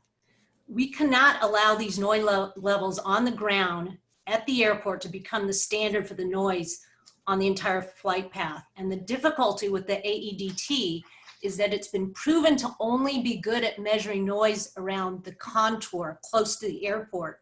So I want to push back a little bit, Steve, that we might need to come up with other criteria than what is in the AEDT tool. As we all know, it hasn't detected our significant noise now.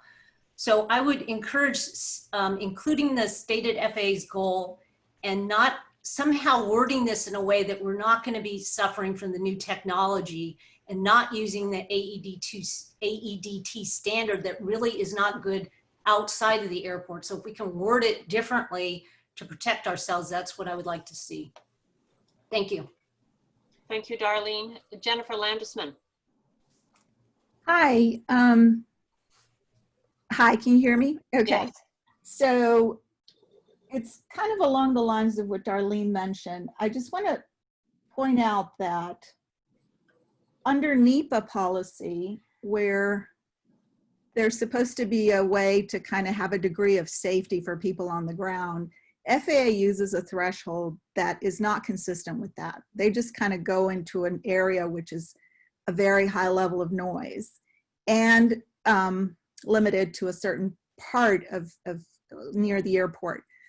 So I would question the process of having new noise certification rules for something that's never been thought of for a NEPA situation, because there are basically no mitigation laws or rules or protections with the way FAA works now. And that's the challenge that we have been presenting to FAA, and that there is a law for them to look at alternative metrics. And they said, okay, we agree with them. So based on that, we really do have to have other criteria for NEPA. We have to have other metrics to kind of address all the issues that Darlene just mentioned, whether it's with the model. It's about policy. And right now, you know, they say stakeholders are talking about it, but it's really only industry. So we have the industry setting noise rules for us. And so that's missing in the letter, I think.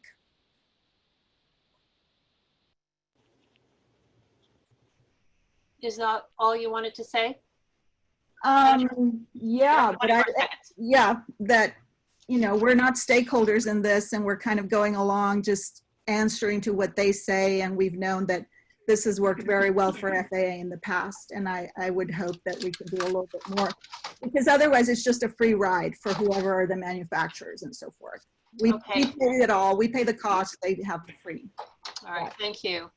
Jennifer T. Hi, can you hear me? Yes. Okay. Yes, first I wanted to thank the Legislative Committee for creating the letter. Thank Lisa, also kudos for creating this and taking the effort on this.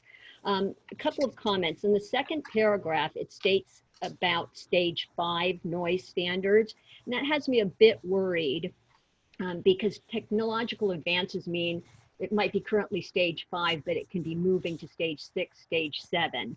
So I would reword this a bit and just simply say something to the effect of supersonic airplanes to meet or exceed the noise standards that exist at the time for newly manufactured subsonic aircraft currently and in the future. So meaning if it moves from stage 5 to stage 6 in the future, that SST need to meet stage 6 as well. I don't want to limit to stage 5 and in 20 years we've got a problem.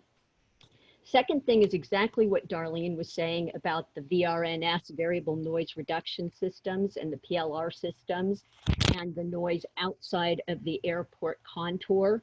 I agree completely with her that we've got a problem potentially in this language, and that somehow we need to basically say that SST need to meet or exceed the subsonic flight standards. And I don't know if there are standards or not, but basically flights at high altitude, we can't have any more noise for an SST than for a subsonic flight. And I don't know how to word that. If we start putting altitudes and complexity in here, the FAA can skirt things. So we need to tell them exactly what we want. We want no more noise on an SST than on a subsonic flight for newly manufactured planes. And right now, we're kind of a little bit in control, and that SST has not been approved yet. And so we need to make sure that we ask directly what we want. Putting altitudes and stuff in there is a little bit dangerous. We could end up in a bad position, I think. Thank you. Thank you.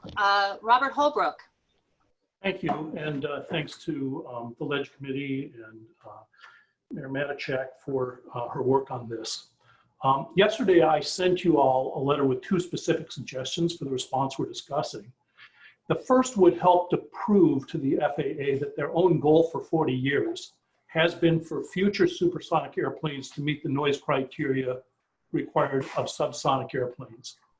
It's important to remind the FAA of 3 specific statements they've made, since they're now proposing to abandon that goal, and those are in my letter. My second point could actually be more important for many people, and it's one that's been made here. We could be looking at a brand new policy for noise, which is hiding behind a new technical feature that's being introduced for the first time. The FAA is proposing that whatever noise a resident living 3 miles or so from an airport experiences becomes the standard for any resident anywhere. This is coming up now because it's the first time the FAA wants to allow the use of this new noise reduction technology. And we expect residents that are further from an airport to have less noise than residents close to the airport. But with these new systems, that might not be true anymore.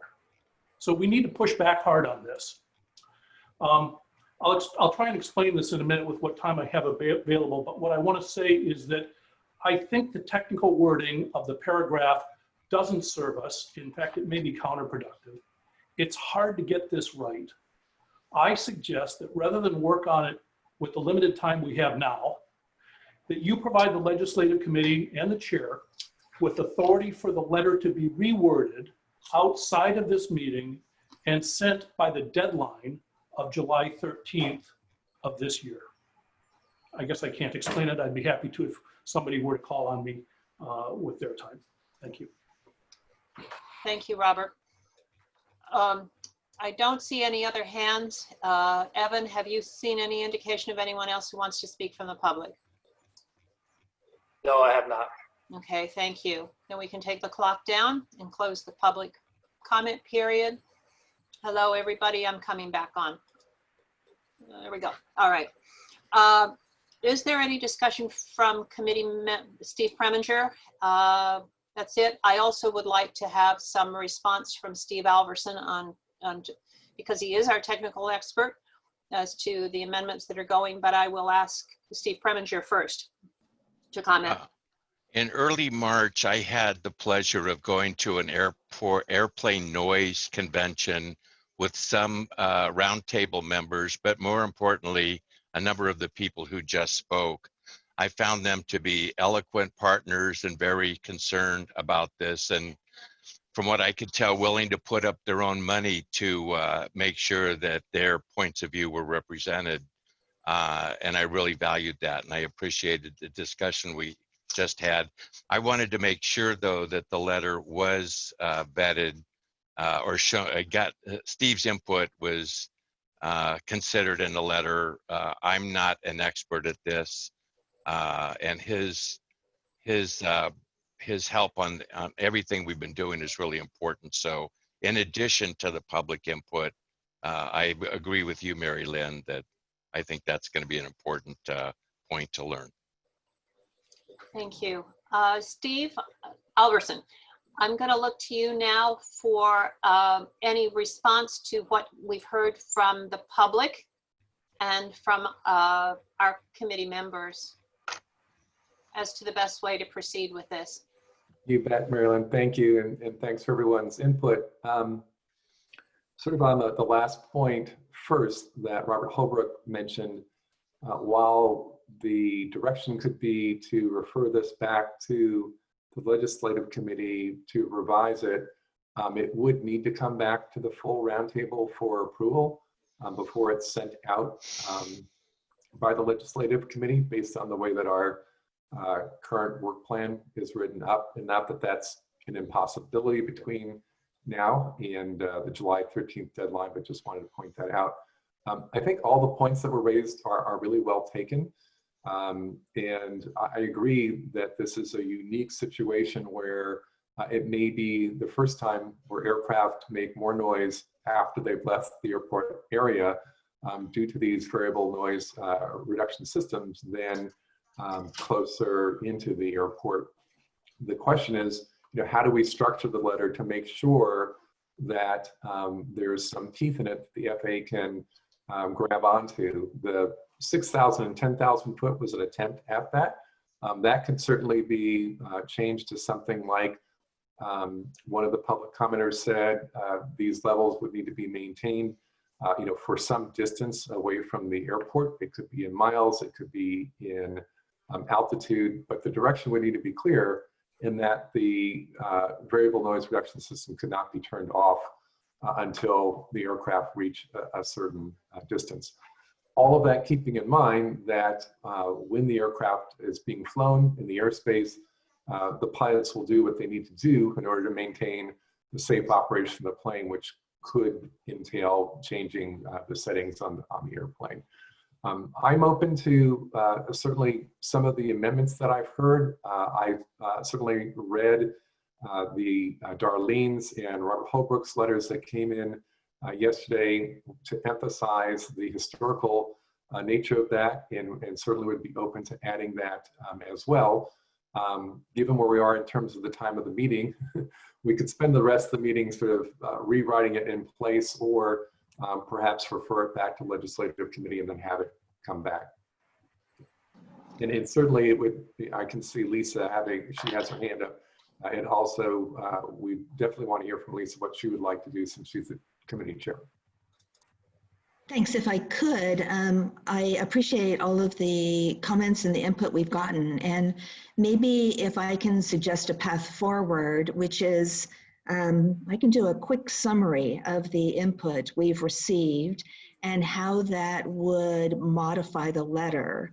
And given the deadline, I'm a little bit concerned about this having to come back to the roundtable. I believe our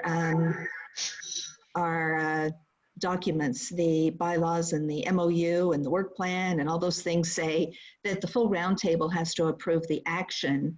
And so I kind of like, for me, the action is approve sending the letter and contacting our congressional representatives.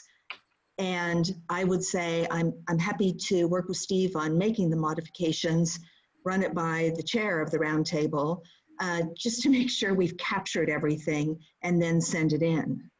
And if I'm going to take a crack at summarizing what I've heard. In the paragraph that starts with first, I think we want to add the point that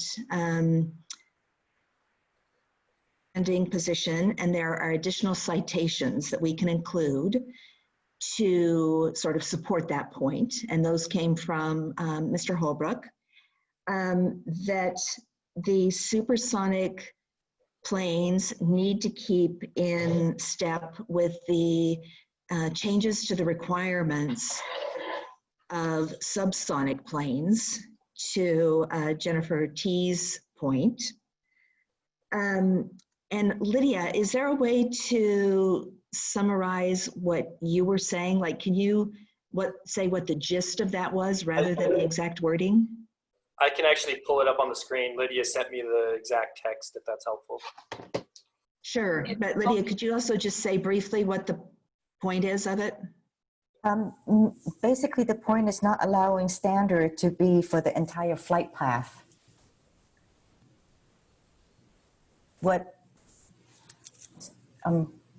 So that once it's not for the, I don't want them to just have a standard over there. Can you specifically tell us where you're putting that? It's up on the screen right now. No, I mean within that paragraph. So I think Evan pulled up the original letter and inserted the wording that Lydia sent in the first paragraph, or in the paragraph that starts with first. Can everyone see that? Yes. Okay.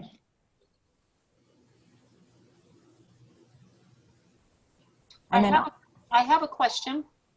I don't know exactly how we do this within Zoom, but I'm wondering if we can, if you all have an ability to talk among yourselves while we're continuing with the meeting, at least in terms of typing changes, and we come back to this towards the end. Is that a possibility that you can see? I don't know. That is possible, but it may be a little bit difficult to set up at this point. We could do it through a breakout room. I can look into that now and see if we can incorporate that. Lisa, how do you feel about that? You know, I think we can, you know, I'm not sure who you meant to go off and talk about this. Well, I meant you and Lydia, I feel, have captured what the community has said, I hope. And I'm wondering if the two of you can hammer it out just for a time efficient thing of where you can take the conversation, then come back with us late, in a little bit later in the meeting. That may not work, and maybe I'm just taking up time I shouldn't be. I'm trying to figure out. If we can just power through this, I think it'd be good. So good. Okay, Lydia was adding that we already talked about the stated goal, that yeah, to me, this is yet another point supporting the stated position of the FAA that supersonic would have to meet the same requirements as subsonic. So I'm happy to include, maybe slightly reworded, something like this in this section, because it's yet another data point. So that takes care of the paragraph that starts with first. In terms of the second, and you know, I feel like we struggled with the wording, and I appreciate folks recognizing that this is difficult to succinctly describe what we're looking for. From what, you know, we have the language from Mr. Holbrook, and I think what we want to do is say that if the VNRS and or the PLR are used during the certification process, that they can't disable those systems after the certification is granted, and that, and these are my words, and I'm not the technical expert here, we want the noise that the plane generates independent, like if it was measured on the plane and where it's making the noise, to not increase and not be heard by people, not the increase not be heard by people on the ground, no matter how far it is from the airport or what altitude it's at. So we just want to make sure that the plane itself doesn't make more noise than what it was certified for during takeoff. Now maybe Steve can comment on, is there a way to word that? Is that what you heard folks say? Yeah, Lisa, I did hear that. And I think the text we have there is close. I'm wondering if it's a matter of adding a distance to that text. And I'm thinking of it, so the second paragraph where it states, further we request the BRNS and or the PLR system be required to be used until the airplane reaches. And then at that point, we could potentially put in a distance from the airport or something along those lines, so that we're accomplishing exactly what's been asked for by the public. So maybe, Steve, you could help educate us a bit on if it's a subsonic plane,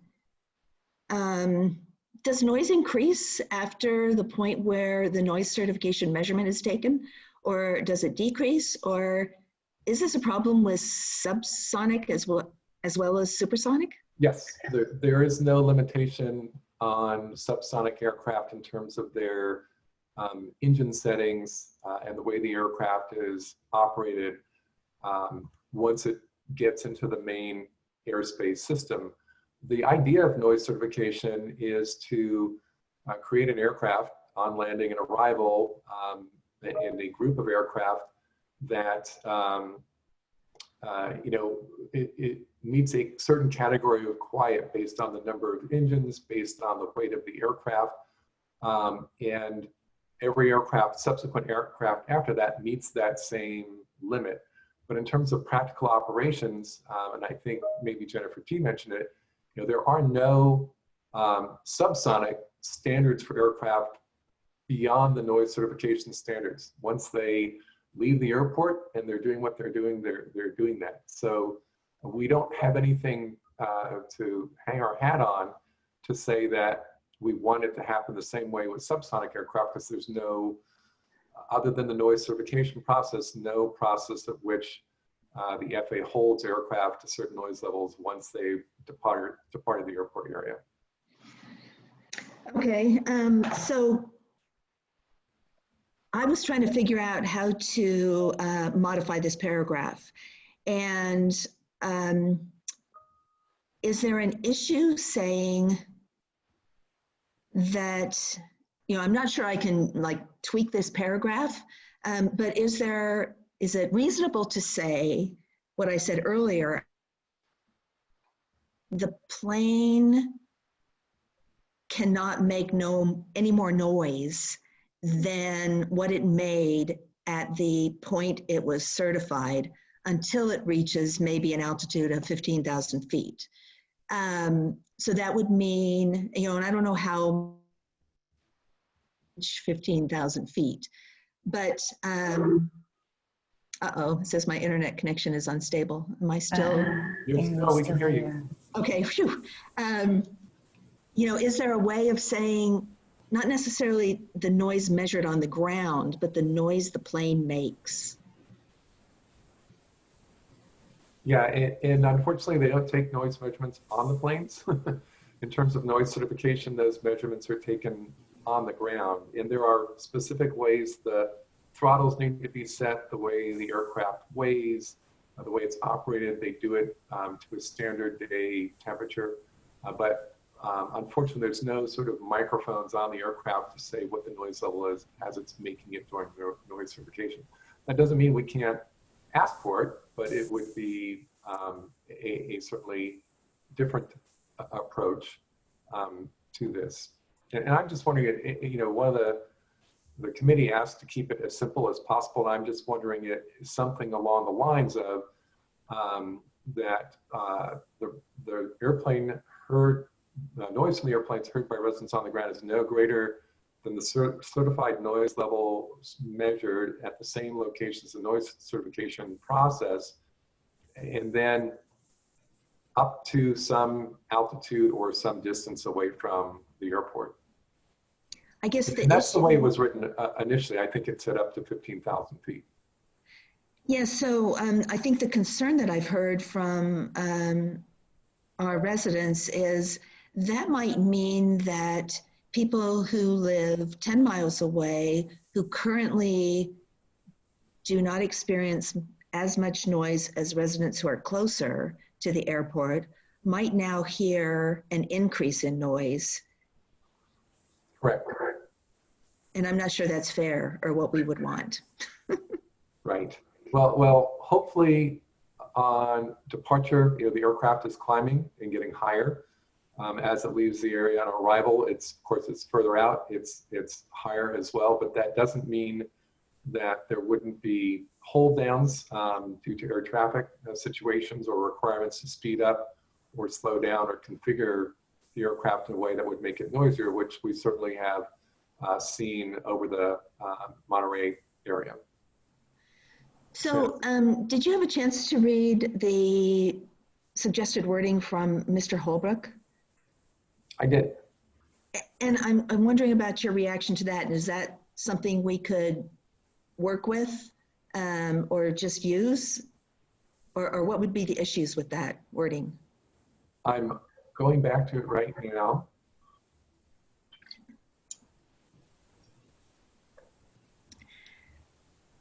Because as Steve Preminger pointed out, we have a lot of very engaged residents who have spent a lot of time learning about this.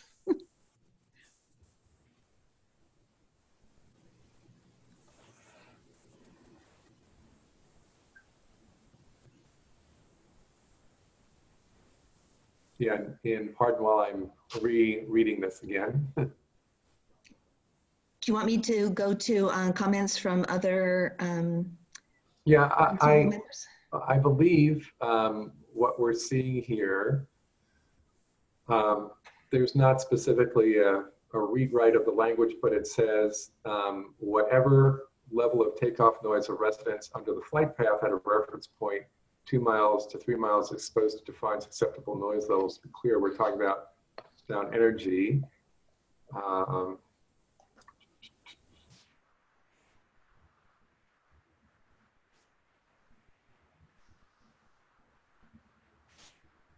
Yeah, okay, I see the alternative language here.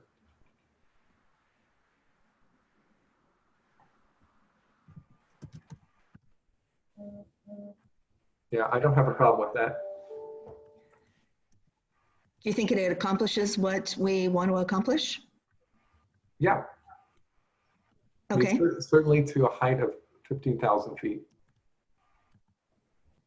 So maybe Evan, can you pull that language into the letter in place of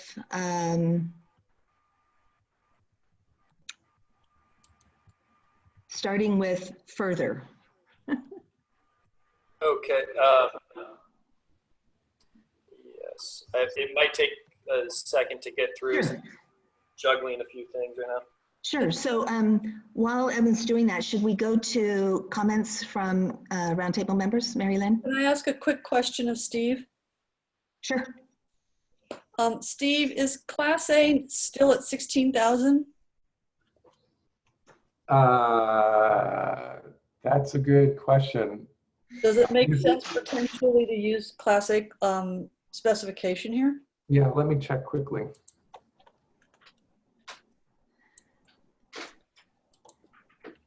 And then while Steve's doing that, Glenn?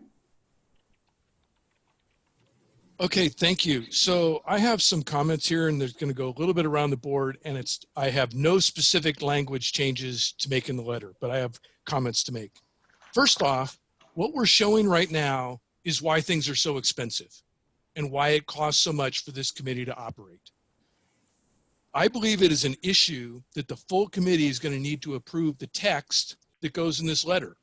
We should just be giving, once we've, got the general concept here, we should be giving that authority to the chair of the committee to go ahead and work out. And the fact we have to come back to this committee or approve all the specific text right now is an issue.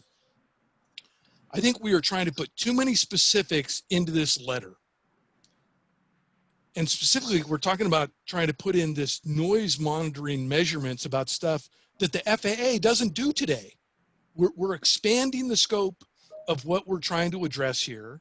We talked about this in the committee, that we should be very concise and very specific about what we're trying to do. I'm not disagreeing that all these points aren't valid, I'm not sure that this is the right forum to go ahead and get that information across. I'm very concerned by the fact that the FAA, I think, is on the call, and they're hearing the whole discussion of what was going on with this right here. But the way the process works, they don't take that into account. You know, it's all about what we are able to put into the letter. And so I think that's a separate process kind of issue with this.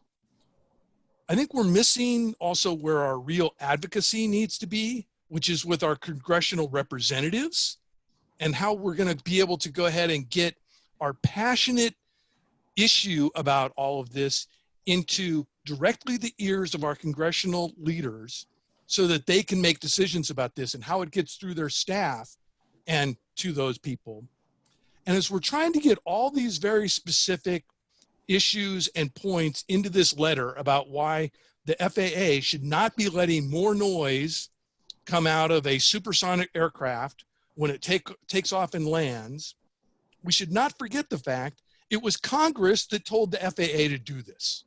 So we're trying to get all these specific points in here, and you know, it's Congress is the one who asked them to do this. So we can get this information to the FAA, but again, we need to get to our congressional reps so they're the ones asking the FAA about this, not just another letter from a round table. So I think the short answer here is I think we're trying to put too much information in this letter and too many specifics, and we're trying to nitpick, and we should give the authority to the chair to go ahead and be able to address this. And maybe we'd find a way to use our time more effectively and be able to have things not cost as much. Sorry for my rant. Thanks, Glenn. Anita?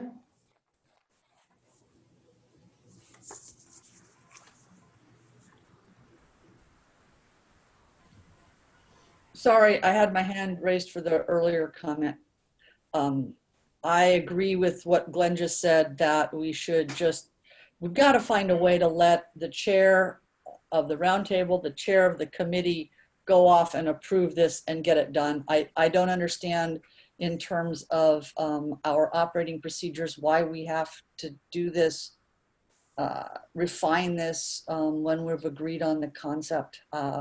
We certainly delegate this all the time in operations within our city.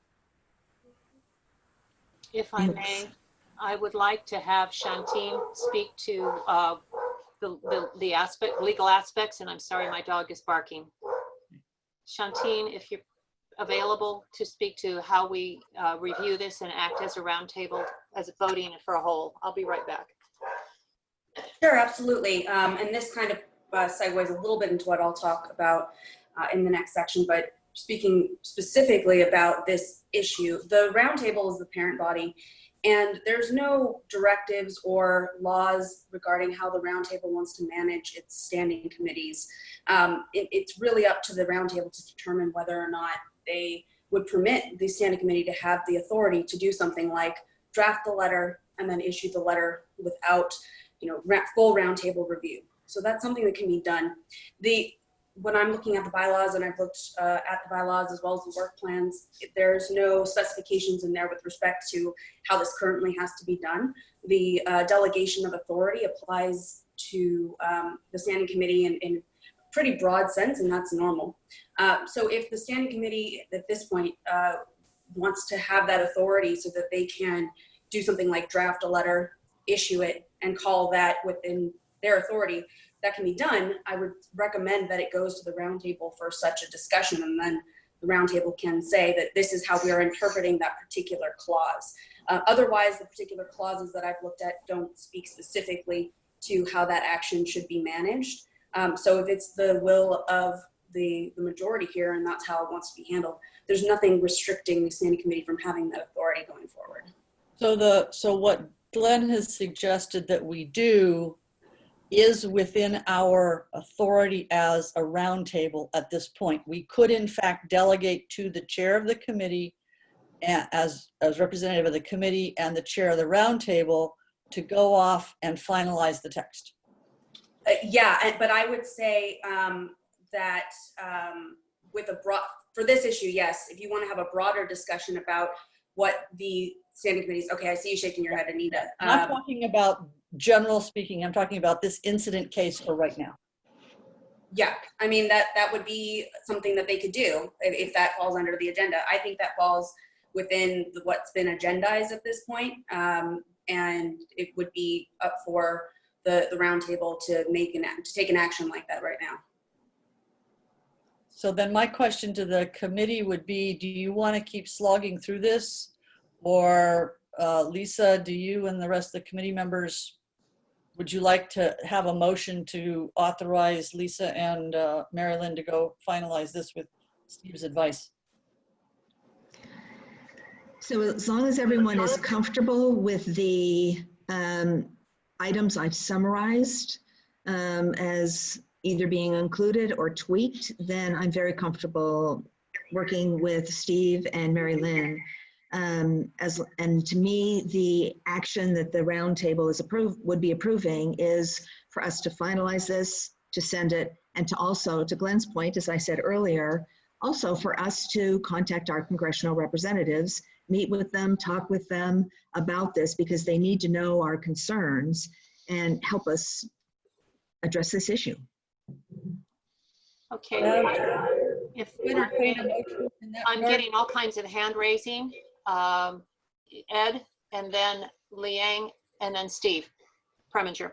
Yeah, thank you. I know we're way behind, so I'll be quick. First of all, I want to agree with Glenn. You know, I sat on this committee. The committee was very productive. We took public input. We came up with a document.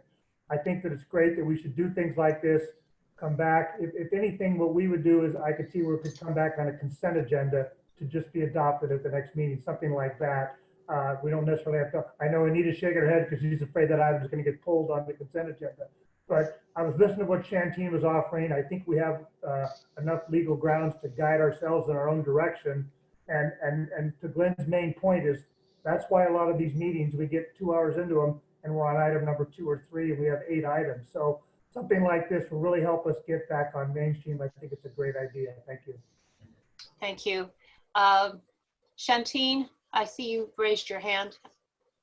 Briefly, I just wanted to remind that while I agree, it's my legal advice that you can delegate those authorities when it's agendized properly. I would just make sure that they're restricted relatively to the topic at issue, and that we don't, unless we set an agenda item going forward where it's a fuller discussion about the delegation of authorities to the respective standing committees, that any such delegation, for example, with respect to this letter, is really kept to what the issue is on the table. So it's just a reminder of that. I think you're all aware of those restrictions. Thank you. I should mention that Michelle Wu has joined us. I do not see a raised hand. Anita. So Madam Chair, if you would please, I'll make a motion that for this instant case of the agendized item of this letter, that we authorize the chair of the legislative committee, the chair of the roundtable, to work together to incorporate the clarifications and additions enumerated by the chair of the legislative committee, finalize the letter, and have the chair sign it and distribute it as discussed. Did you mean to include Steve? Yes, I would expect you to, to consult with staff as appropriate. Do I have a second? It looks like Steve Preminger is raising his hand. That's a second. You can nod. Yes, yes. I wanted to second. Any further discussion? So I would like to see if Anita would have a friendly amendment, and that would be that we would also include in that motion that we would reach out to our congressional representatives about this. As long as that is appropriate within the agendized item, then yes. So if Shantine wants to weigh in and say, no, no, no, this is her chance to say, no, no, no. Otherwise, I would say yes, because I believe it was intended that copies of this would go to our congressional representatives anyway, so it would be appropriate to discuss it. Andy, do you have the motion? Would you read it back, please? I don't have it. Evan, do you have it? Yeah, so Anita made the motion to authorize the chair of the roundtable and the chair of the legislative committee to finalize this letter along with Steve's help in finalizing the letter to send it off. Okay, I don't know who 408-821, what 408-218-7125 is. The hand is raised. That's me. I think Okay, I erased. I lost my internet connection. That's why I Okay. connected. But Okay, Anita did what I was trying to do. So good, thank you. Okay, we have a motion, we have a second. Motion by Anita, second by Steve Preminger. I will call roll. Rowena Turner, ready guys? Unmute, please. Yes. Glenn Yep. Hendricks. Yes. Lydia Kale. This is Anita. Whoops, I'm sorry. Anita, I called on Lydia for a vote. Yes. I'm sorry, who's this? Steve Preminger. Yes. Sarah, I'm on a, Okay, Anita, Carlos. Sorry. Yes. Okay, we got Anita out of order. She's a yes. Carlos. Yes. Ed Boderoff. Yes. Liang. yes. We got Anita. Michelle. Yes. And Kathy. Yes. Lisa. Yes.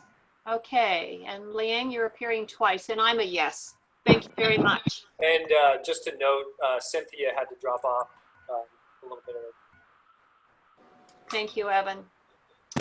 All right, I'll look forward to the material. Now I have to find my agenda again. It looks like it's with the time, Steve, is there anything you would recommend or Andy you would recommend?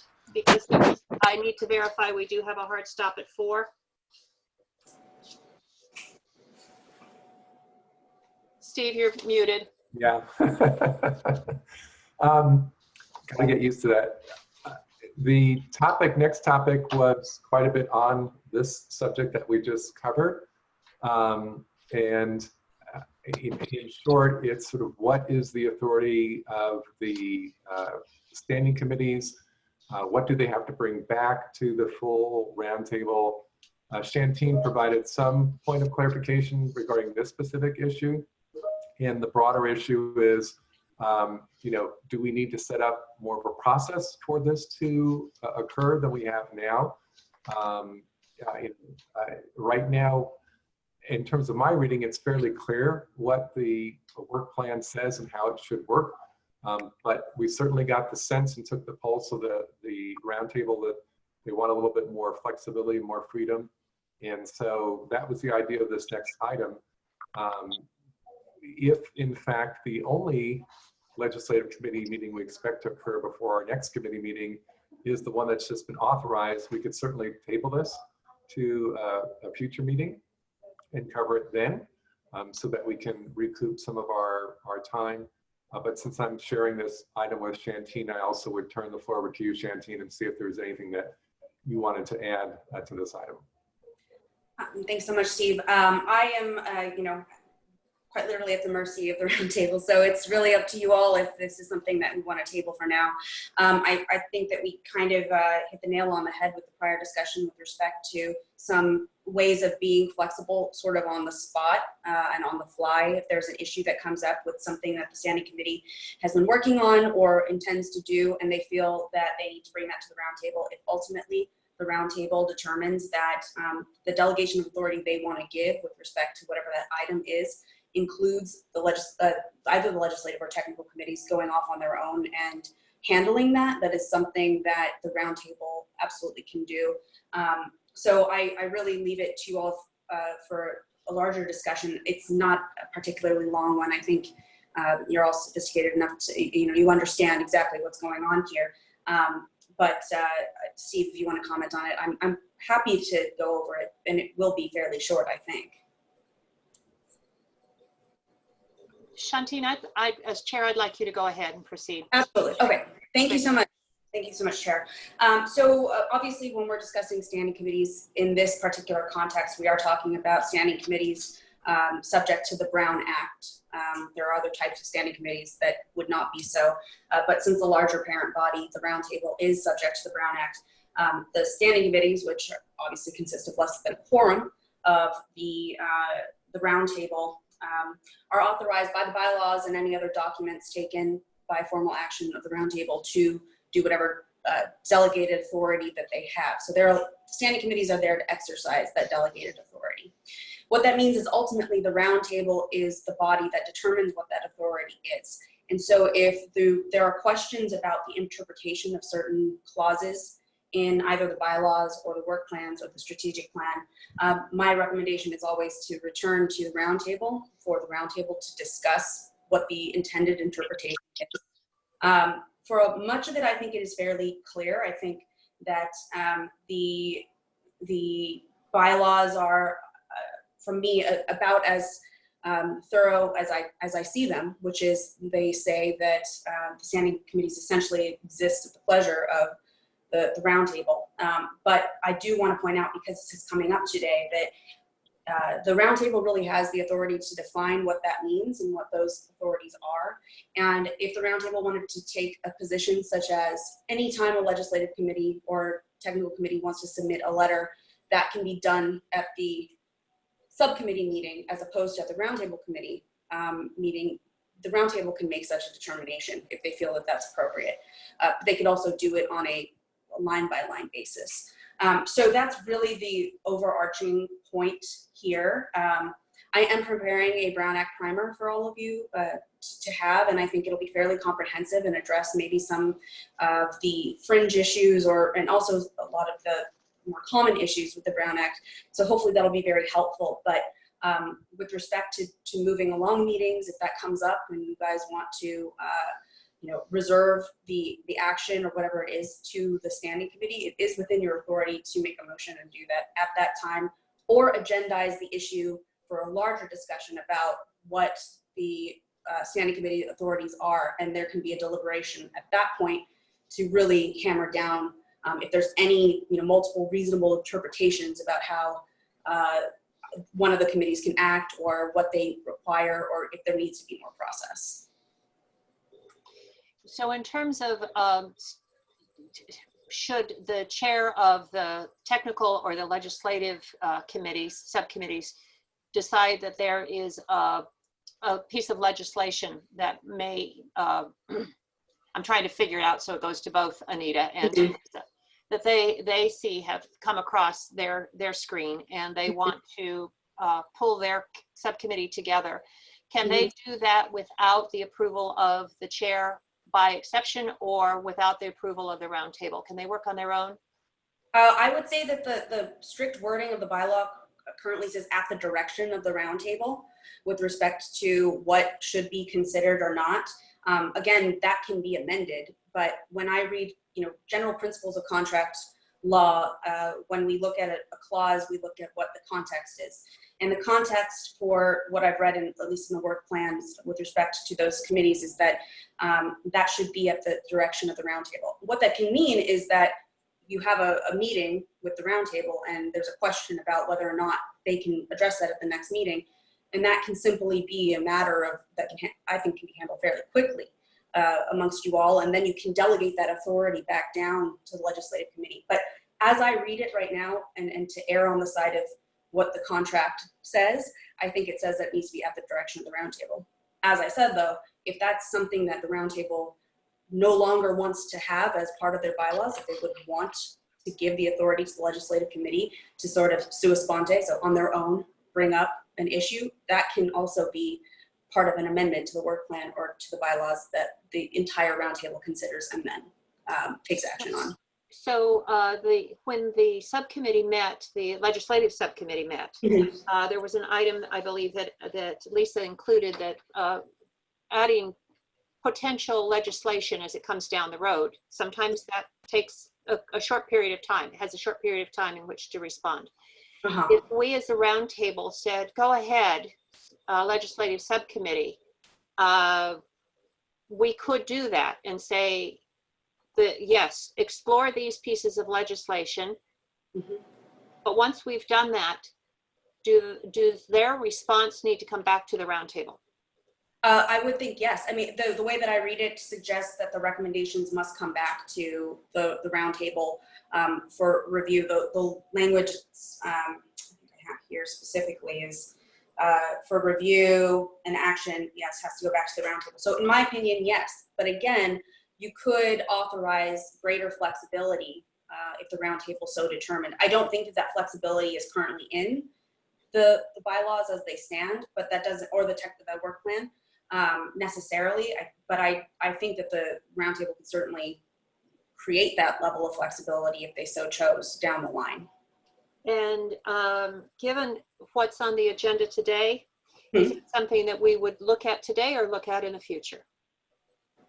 With respect to that particular legislation or the actions of the subcommittees? The action of the subcommittee. You could bring that up. Yeah, I think that's fair.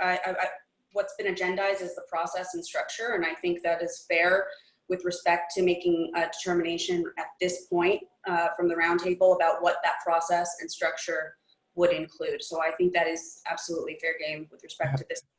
Okay. However, yes. However, we have a time commitment. Exactly. It's not listed as an action item, so exactly. We couldn't. The roundtable can't take action on this item. You can certainly discuss it and have a concept, but it would need to be agendized as an action item. Right. Yeah. Thank you.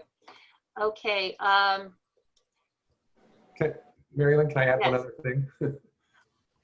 2 points that I made in the piece that was included in the agenda, sort of the discussion points. One is we had our budget discussion earlier. We need to keep in mind that all of these meetings drive the budget to some extent. And so there's a number of meetings that are currently in the scope of work. It would be good to operate within those number of meetings, whether they happen all at once or over some period of time, and keep those in mind. And the other is if the technical working group chair or the legislative committee chair would want to bring to the roundtable sort of 5 or 6 items and say, these are the items that we see our committees working on over the next 2 or 3 months, and we're going to have a meeting each month to discuss these, then the roundtable could authorize that work and they could go off and do what they want to do and then bring that back to the roundtable. Or, as Glenn suggested, get the authorization from the roundtable in advance to take action on particular items if they want to move forward. So I think there's some ability to work within the current framework if the standing committee chairs want to bring sort of a slate of items to the roundtable for approval for their work plan. Thank you, Steve, for the clarification. I think given the budgetary consequences as they are, that this is something that it probably should be front loaded, but I'd look to the group to talk to us, to speak to it. Anita and Lisa, I see both of your hands up. Anita? Would you take Lisa's comments first, please? Certainly. Lisa? Thank you. So my take on this is that, we have the MOU and the bylaws, and then as a group, the entire roundtable, we created the strategic plan and the work plan. And in there, it's certainly more than what is captured in this maybe 1 or 2 pager on this draft for deliberative. Lisa, you've dropped off. Uh-oh. You're back, kind of. So in the work plan, it specifies what the 2 committees can work on. And so I don't understand why we would revisit that or have to get that approved by the roundtable. We've already approved that when we created the work plan. So my read on all of our documents are that the 2 committees have their work plans set out for them, and it's up to the chair of those committees to call meetings and work on the things that are specified in the work plan, and that the thing that has to come back to the roundtable is if we want to take an action on something, such as we did regarding the FAA's proposed rule, we come back to the full roundtable and they have the opportunity to weigh in on it. But I don't feel like we need to revisit all that. We've already done it. And as to Glenn's point earlier, you know, we did that because we want to be able to move more quickly and not have so much bureaucracy for how this organization works. Otherwise, we're just not going to make any progress, and I'd like to make progress. I appreciate that. I'm going to look to Shantine because we obviously have two different points of view here. Right, and that is exactly where we come to the mention that I made of multiple reasonable interpretations here. There's obviously, if there is a difference here, that means that the contract as created is not clear enough. And what that means is that if there are disagreements about what is intended, then that should be, that is rife for further discussion, because the last thing I think that's wanted or needed is fragmentation in terms of standing committees and what they're doing, and a reflection back to the roundtable that the expectations of the standing committee doesn't comport with what's drafted and written. I can't speak personally to what the initial intention was, as I was not a drafter of these documents, but what I can say is that when we look at contracts, if there are multiple reasonable interpretations, then the best thing to do is return that topic to the larger body that created those deliberative documents, whatever they happen to be, work plan, whatever the contract is, and further solidify and clarify so that there's a mutual and uniform understanding going forward. So in other words, if multiple people disagree here, I think the best thing to do is not permit those disagreements to engender and sort of escalate. I think it's better to address it head on and understand the intent of the full body. If it were agreed upon by all parties, there would be no need for that. But I don't think that's the case from what I'm hearing. Okay, Anita, did you want to? Sure. I think, first of all, let me thank Shantine. I think that's a good point, that ambiguities should be resolved. It's always better that way. It was my understanding that where we assigned within specific tasks that are in the work plan, where we said that the responsible or the involved parties, and I'm not looking at the work plan, so I don't remember the exact terminology we used, but we did say which resources were going to be involved in a particular issue or a particular task, and we specified a committee, then it seems to me that that committee can meet and act on that specific item without direction from the chair or the roundtable, but they are obligated to bring back any recommendations for action, and that the committees cannot on their own, the subcommittees cannot on their own take an action unless they have been separately directed to do so by the roundtable. I think also we have to recognize that everything we drafted was pre-COVID, and we're all in a new world right now. And I think, Mary-Lynne, you acknowledged that basically at the very beginning of this meeting, that we're in a real different world now, and that both the practicalities of meeting, the budget issues, and so on, all argue for even a greater potential efficient use of the subcommittees to do the work and advance the work of the roundtable. So with respect to things, it seems to me that with respect to things that are in the work plan, the committee should be able to meet. If there is something new that comes up, for example, I'm going to use the example right now of the FAA's report back to Congress on noise, and that got circulated to everybody, but that's something that's not a specific task that's in the work plan, but that it makes sense I think the technical working group would look at that. It doesn't have a particular deadline, so that there's not an urgency of saying, we have to get an assignment to do that like right now. But so it makes sense that potentially would be at the call, the chair saying, yeah, okay, you guys go ahead and deal with this, or that it even be the roundtable who say, you guys go and deal with this. But I am concerned about things that are in between. What if something had come up like that noise issue, which is not a specific task in the work plan, but is still something that in the general sense is within the scope of the roundtable, has an urgency, then we are relying on the chair to be able to move expeditiously to assign that work. And that's where I think we've got some ambiguity about, can we make sure that's going to work?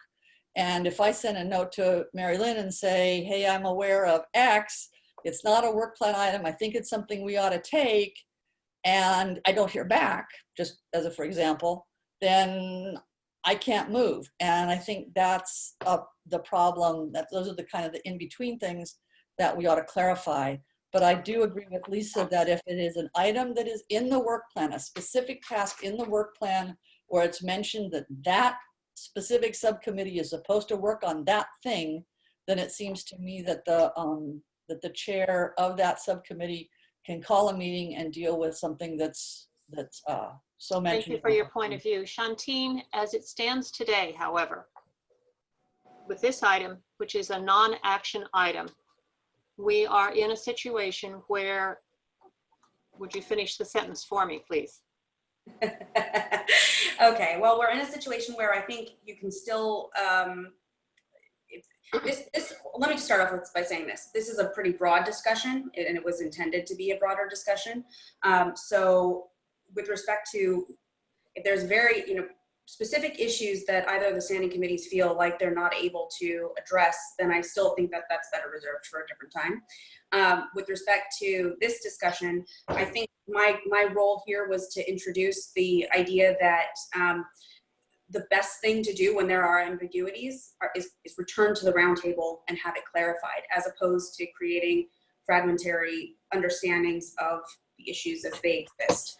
So I would just say that when I look at the work plan, I see a variety of tasks that are assigned to each group. And in contracts, the way that I read it, every word has a specific meaning. So I think we need to be careful about whether we're talking about meeting on certain items, whether we're talking about legislative or technical committee bringing them up on their agenda, and then ultimately whether those are items that they want to take action on, and that delegation may not belong to the standing committee. So I think we need to parse out what we're talking about here. I think we're overlapping a number of things. The first is, does a standing committee have the authority to bring those issues up? When I look at it, I see, for example, under the legislative committee, a line that says, the committee will also actively review and monitor proposed legislation and policy actions, etc. To me, review and monitor have meaning. And that doesn't mean take an action on it. That means review and monitor, and perhaps bring that item up as a discussion. And then if there's an action to be taken on it, return to the roundtable.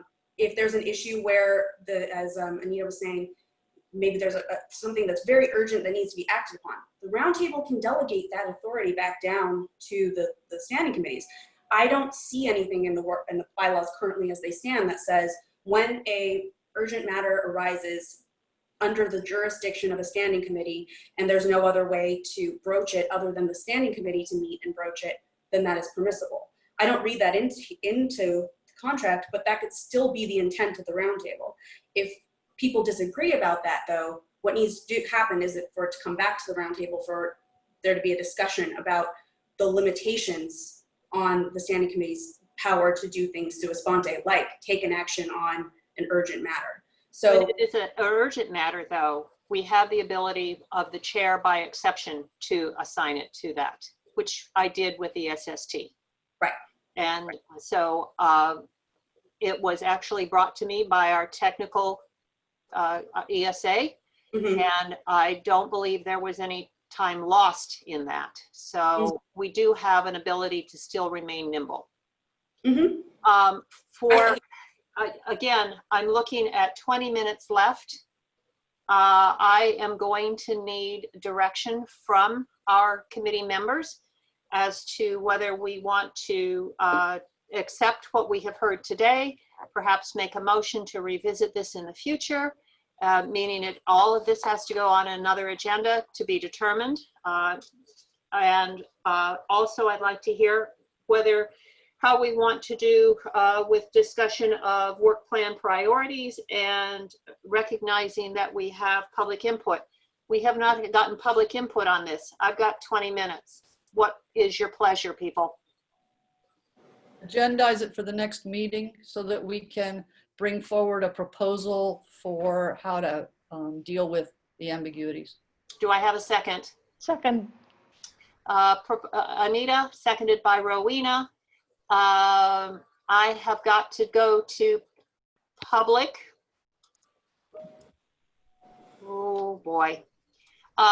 Please, I love to have public input, comment. I'm going to give you all, though, just 1 minute because we do have all these other items and I think it'd be fair to you to hear them too.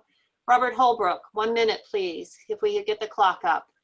I'm going to start with my last point, which is that I hope a roundtable member will ask council whether the practice of frequently restricting public comment to 1 minute and rarely allowing more than 2 is consistent with the Brown Act. Okay, Robert, I will give you 2 minutes. Please keep talking. I'll give you all the time you want. Please keep talking. Okay, I think that question is still relevant. So first, for the last few decades, large companies have been flattening their organizations, pushing decision-making down. Rather than get overly prescriptive with the roundtable determining the agendas of the committees, I suggest the roundtable clarify, as we just discussed, that the work plan and strategic plan define the direction of the roundtable, and that the committees have broad discretion to work within those confines and to develop recommendations for roundtable action. This will encourage roundtable members to volunteer for projects they care about. We'll get more done if top-down direction encourages energy in the committees and members. I would also, second, like to see the principle that we just agreed for the supersonic letter, which empowers the chairs of the roundtable and the relevant committee to act to meet a deadline at their joint discretion if a roundtable meeting doesn't intervene between the time and the deadline that's approaching. Thank you. That's all I have to say.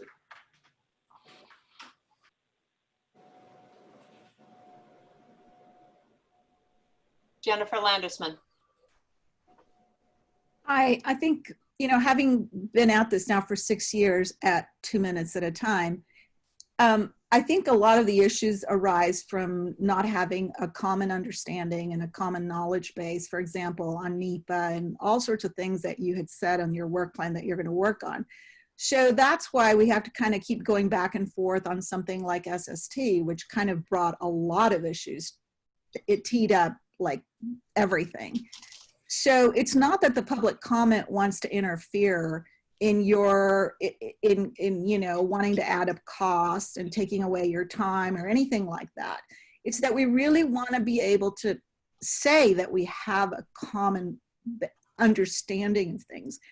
I frankly don't think many of the members on this committee understand NEPA, how FA does NEPA very well. And I haven't seen a demonstration of that in our conversations. And when you say you want to go speak with Congress, I'm a little wondering, like, what are you going to say? You're just going to, I know you want the broad picture, but for something like the FAA doesn't measure noise. Right, so who should? Maybe the airport should. And you need to work on something like that to make sure that the right resources are allocated.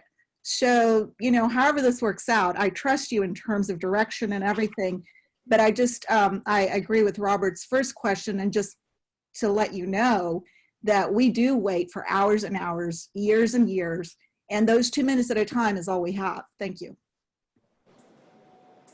Thank you. I hope that you, because most of you still are, sending letters in because we do read them. Darlene. Yes, excellent to agendize this for the next meeting. I advocate a model that allows the subcommittees to be agile, delegated to, and empowered.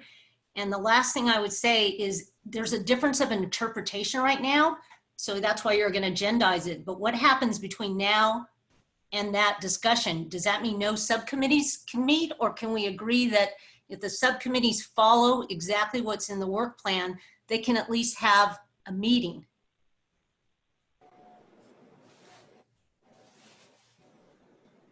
Thank you, Darlene. I will refer that to our attorney when we finish with the public comment. I think it's a good point. Jennifer T. Can you hear me? Yes. A couple of things on this subcommittees. I agree with Darlene that they need to be empowered and flexible. to deal with emergencies and deadlines. The roundtable meets every 2 months, so when you have situations, you need to be nimble. I agree also with Anita and Lisa that if it's in the work plan, it's fair game. And that the chairman of the subcommittee needs to set the agenda.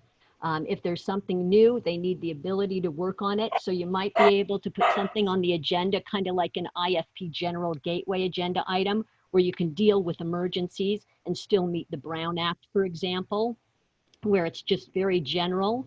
And also at the end of each of the subcommittee meetings, I would recommend having some sort of agenda item, kind of like you have here with member discussion, for agenda item priorities.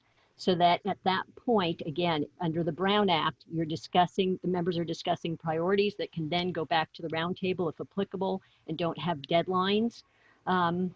So again, I just think there should be some nimbleness as far as the subcommittees.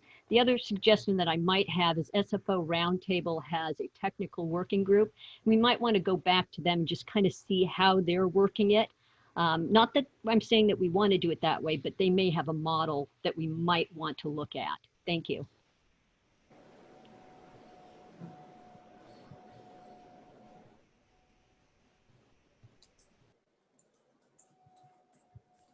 It looks like Mary-Lynne may have stepped away. Who, Evan, do we have up next? We have a call-in from 650-690-6204. Yes, thank you. This is Marie-Jo Fremont. So my input will be very short. I really do not understand the purpose of the strategic plan and the work plans to which this committee has devoted countless hours, and the little committee who put the draft together did an excellent work. So what would be the point of having spent so much time and having approved those if you are going to now go back every single meeting and tell each subcommittee what to work on next? That is not a proactive approach, and that will fail, and you will not deliver anything to our communities across the board. And on top of this, you have a budget crisis that you're completely ignoring. So everything that the public just said about being nimble and empowering the committees, yes, that's what you need to do. Otherwise, you will fail. You are past the 12-month honeymoon, which was a long honeymoon period. You need to deliver, and you need to empower these subcommittees. Otherwise, there is no point. You're just basically dictating exactly when they meet and what they need to work on, and that's not how work gets done these days. Thank you.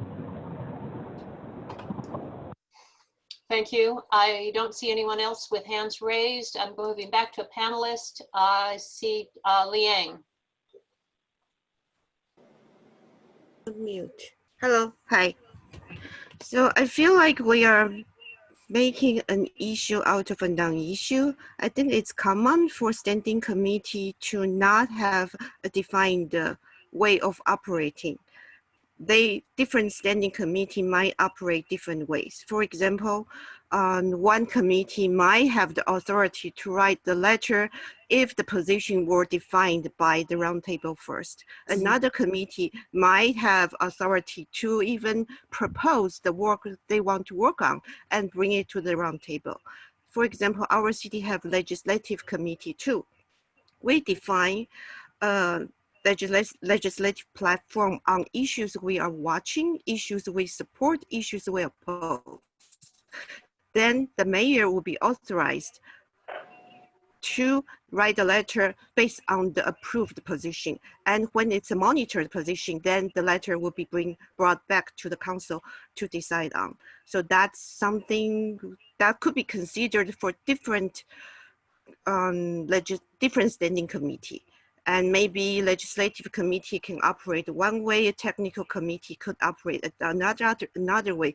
We don't have to specify one certain way for all the standing commission in the bylaw. And the roundtable can define always for this particular standing committee, what's the scope of their work. Thank you, Liang. I see that Shantine has raised her hand. So I want to address the comment by the public, if I can, regarding can standing committees meet in the meantime? There's nothing to say that they can't. I think that we all have to exercise judgment with respect to whatever ambiguities that there are here and now. very hard for me to say whether one issue or not that comes up would be something that is, not within the jurisdiction of the standing committee or not.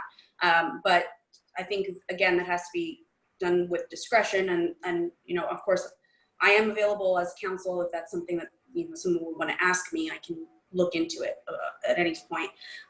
With respect to different operations that Liang brought up, I think that's a viable plan as well.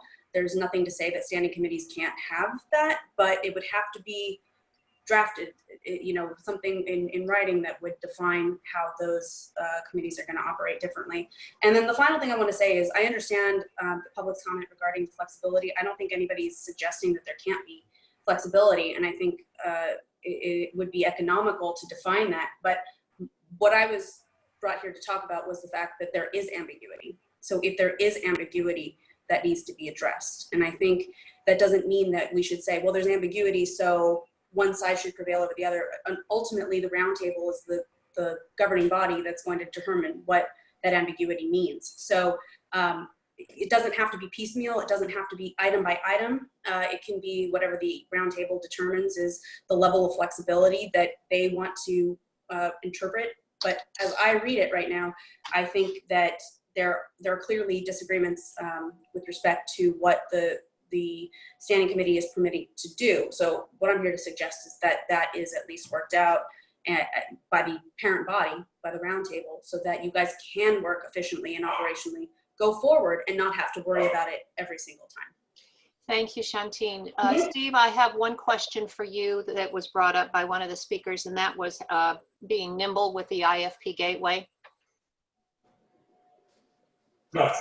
And I think the comments directed at, there are times when procedures are notified and there's a publication window and there's a desire to make comment to the FA within that publication window.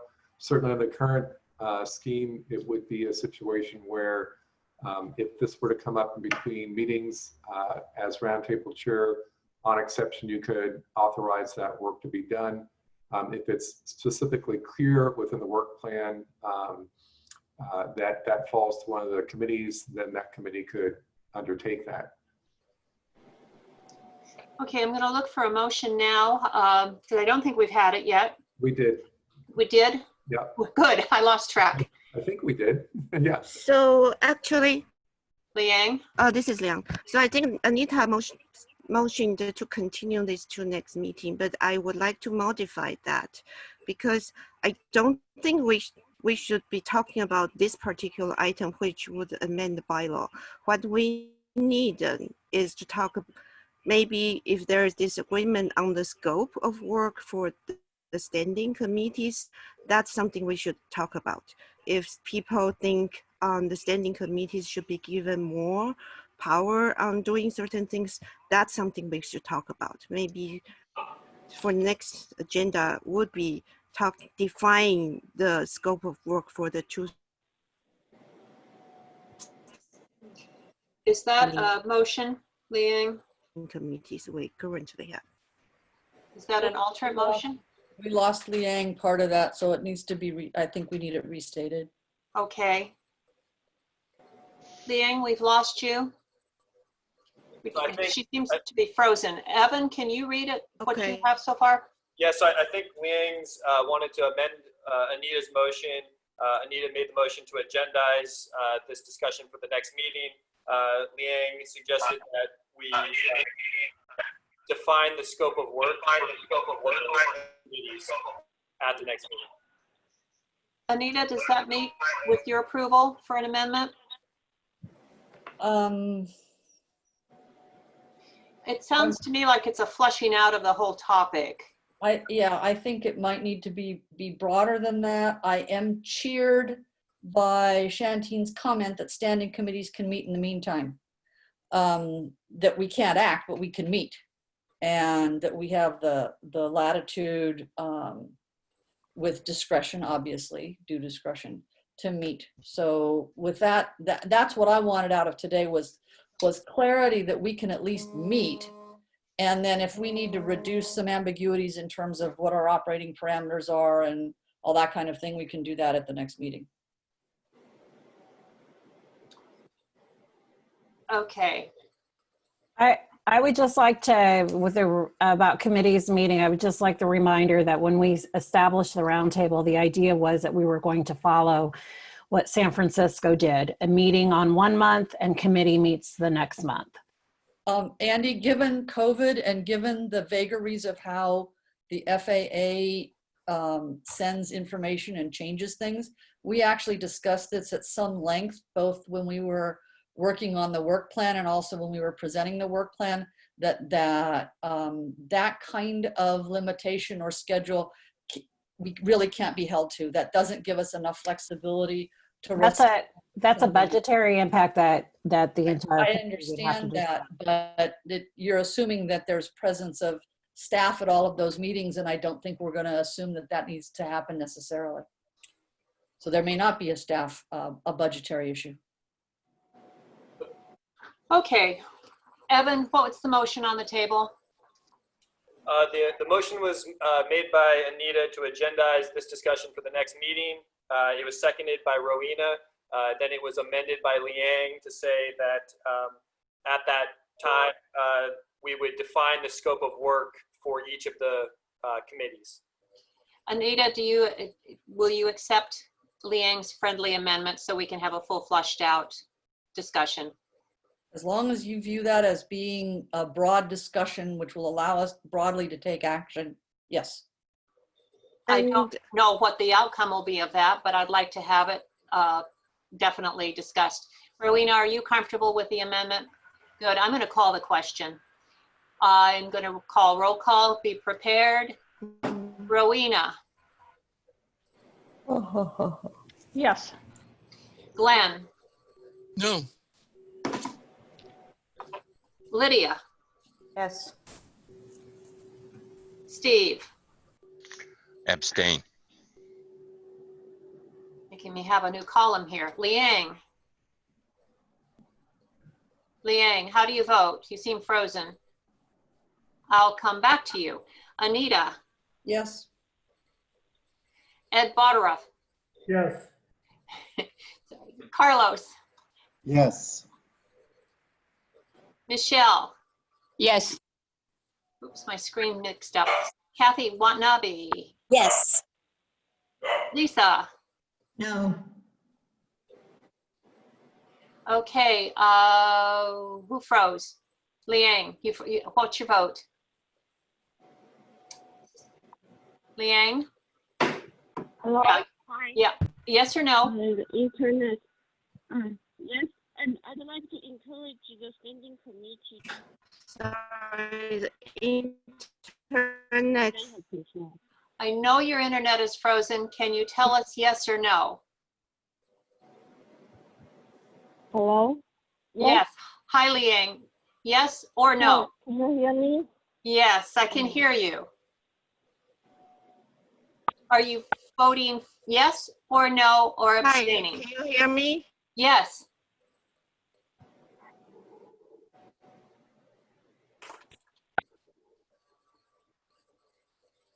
Now you need to unmute, Liang.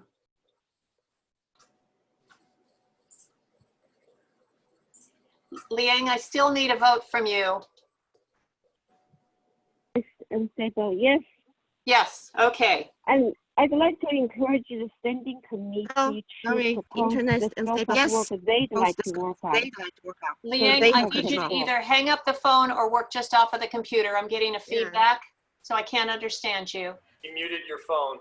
Your video is working now. Okay, good. Thank you. Okay, yeah. So I'd like to encourage the standing committee to propose scope of work that you'd like to work on so that you are not limited. You don't feel you are limited. Thank you. We'll put that into the suggestion for the action for the next meeting. All right, we have, looks like 6 minutes. Mary-Lynne, can we have the vote again, please, so that everybody's clear about what it was? I got 6 yeses, 2 nos, and 1 abstention. What do you? Mary-Lynne, what did you vote? I voted yes. So to me, I got 7 yes, right? 9 yeses, 2 noes, and 1 abstention, and then 1 absent. I got, all right. We're gonna have to call it again. I came up with different numbers. Steve, I got the same amount that Evan got. what was that again then, please?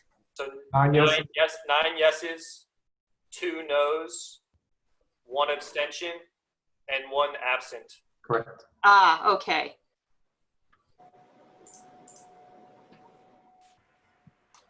Andy, is that good? Yes, thank you. Okay, thank you. Motion passes. All right.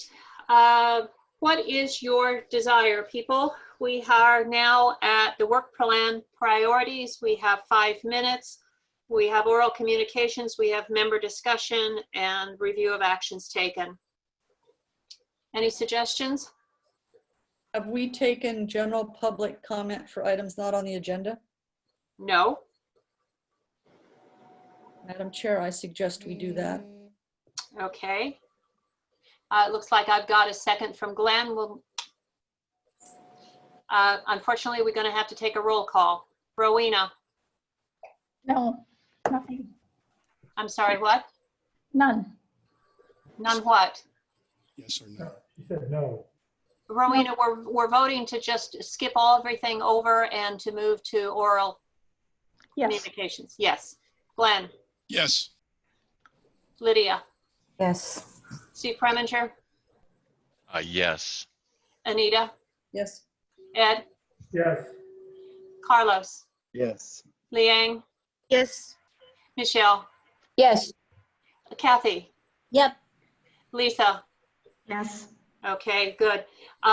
In doing that, are we going to carry over item number 6, discussion of the work plan priorities, to upcoming meeting? Rowena. Yes. Glenn. Yes. Lydia. Yes. Steve. Yes. Anita. Yes. Ed. Yes. Carlos. Yes. Liang. Yes. Michelle. Yes. Kathy. Yes. Lisa. Yes. Yes. Okay. Then I'm going to open up oral communications from the public. And Madam Chair, Yes, Steve. I'm going to have to leave at 4. I was also hoping to get a summary from Steve about the items that we had agreed to, his summary. I don't know how we do all that in 3 minutes. I don't know how many others have to leave at 4. Carlos looks like he has to leave. Yeah. Steve, can you give us that summation now, and then we'll open up public hearing for as long as we've got 2 minutes down for each person on the agenda. Yeah, I think Evan's got actually the notes there. So Evan, you wouldn't mind doing it. Okay, so Steve Preminger had made a motion to approve item, what's that? The first motion passed unanimously. The second motion passed unanimously as well for item number 3. And then item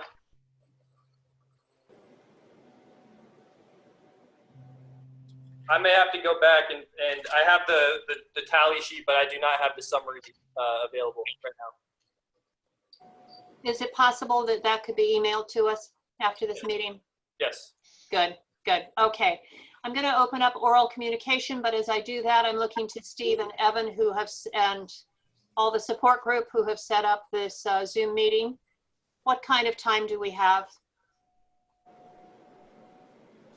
We can extend past the 4 p.m. But yeah, there's a limit to the tech support on this call. Thank you. We have in our agenda that each individual has 2 minutes to speak on any item not agendized today. And as you know, the roundtable members cannot discuss or take action on any matter raised under this agenda item. Jennifer Landesman. Hi, so The item that I think has come up that's really important is the one from the report to Congress from FAA, which is about alternative metrics and their modeling and noise measurement practices. Yes, FAA doesn't measure noise, but I think it's a conversation that needs to be had, and I don't know how you're going to schedule it. I had not realized, and apologies, in the previous item, I didn't know that there was a proposal to make the subcommittees less flexible and all that, and I disagree with that completely.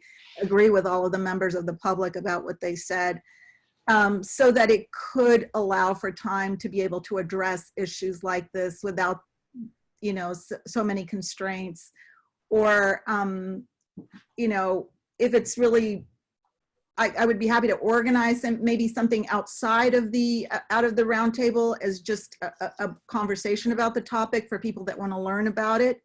But pretty much we've got to get to that point of where we're talking about how the FAA practices how it practices environmental assessments and all that.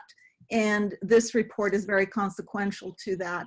And I want to thank the FAA for that report. I don't think that Section 173 has been fulfilled, but I appreciate the effort that went into responding to 188. And I thought it was very well organized, and it provides a great framework for discussions going forward that can address public concerns. Thank you. Thank you. Robert Holbrook. Thank you. First, I'd agree with what Jennifer Landesman just said. The report that the FAA produced is an important basis for conversation that impacts us.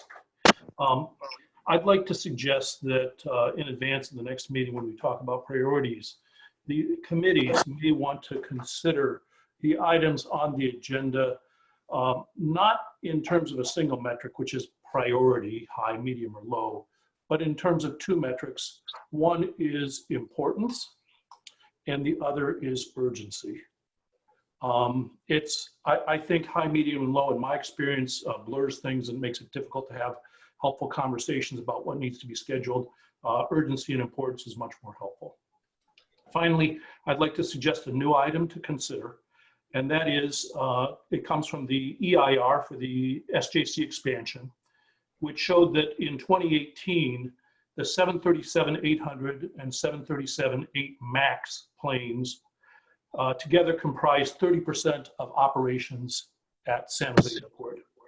So it was disturbing to read in the EIR that the 8 MAX creates the same noise, but over twice as many acres on arrival as the 800.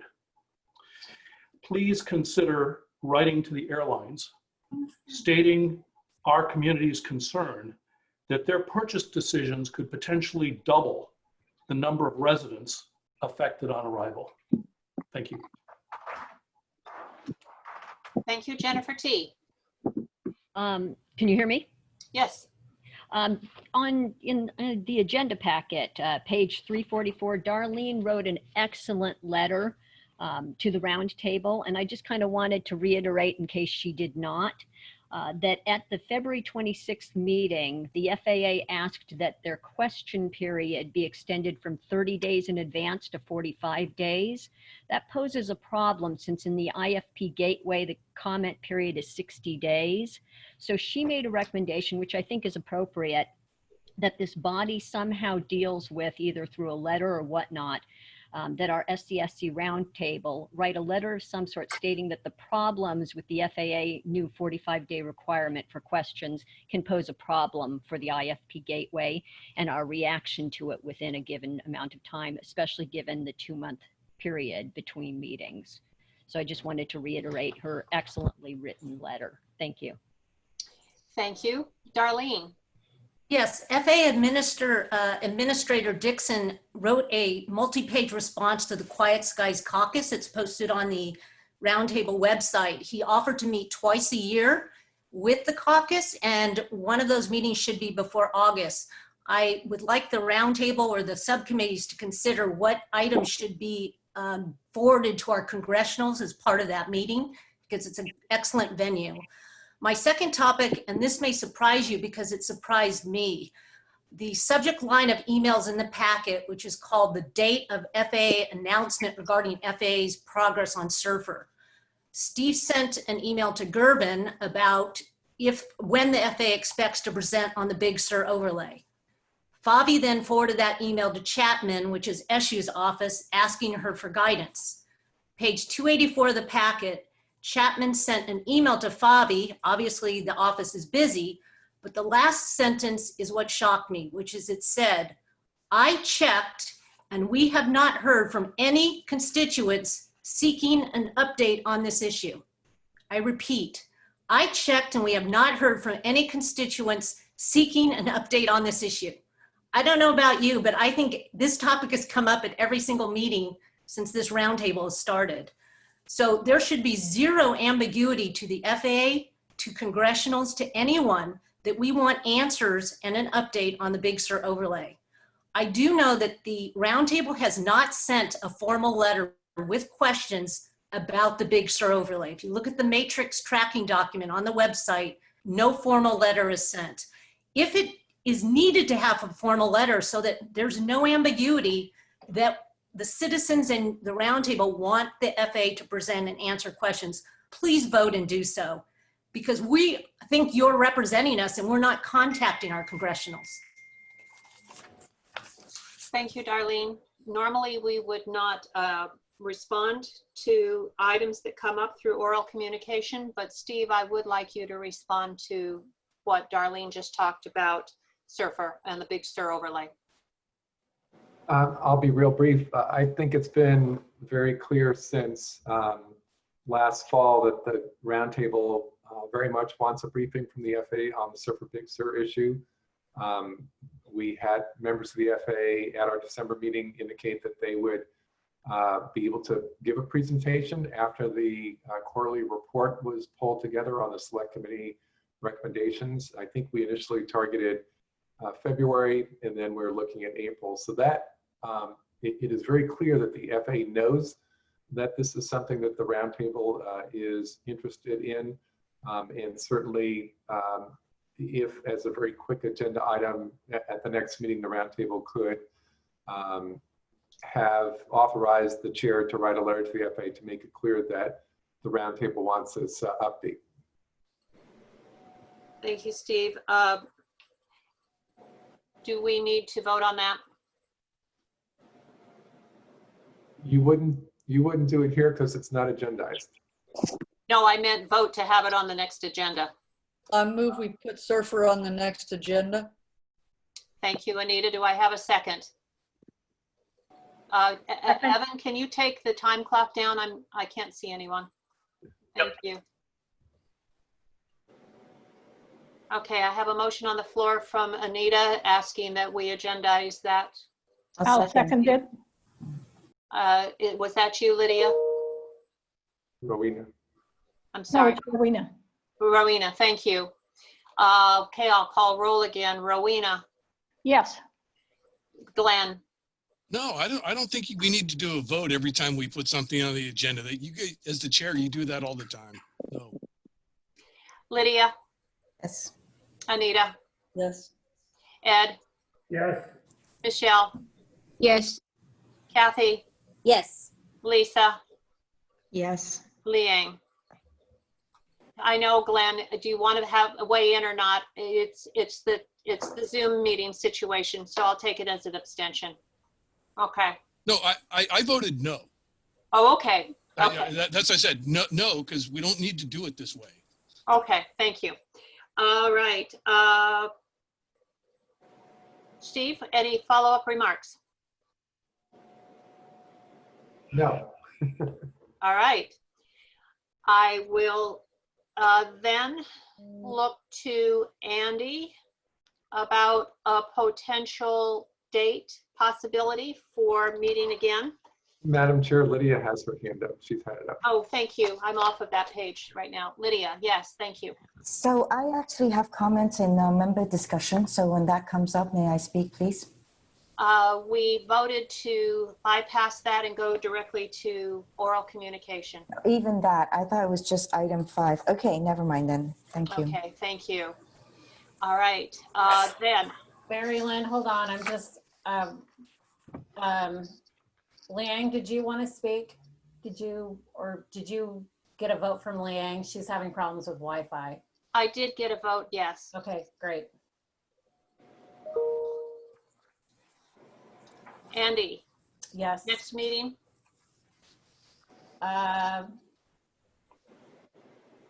Well, the next meeting would be scheduled for July, correct? Live, virtual? What did you say? July. Oh, July. Yes, thank you. Sorry. And following in the same path that we're on, the 4th Wednesday, July 22nd. July 22nd. Assuming we will still be doing it by Zoom. I would assume so. Charlene, did you need to speak? You lit up. That's all okay, thank you. All right, then I will look for a motion to adjourn to July 22nd. Motion to adjourn. Thank you, Rowena. Do I have a second?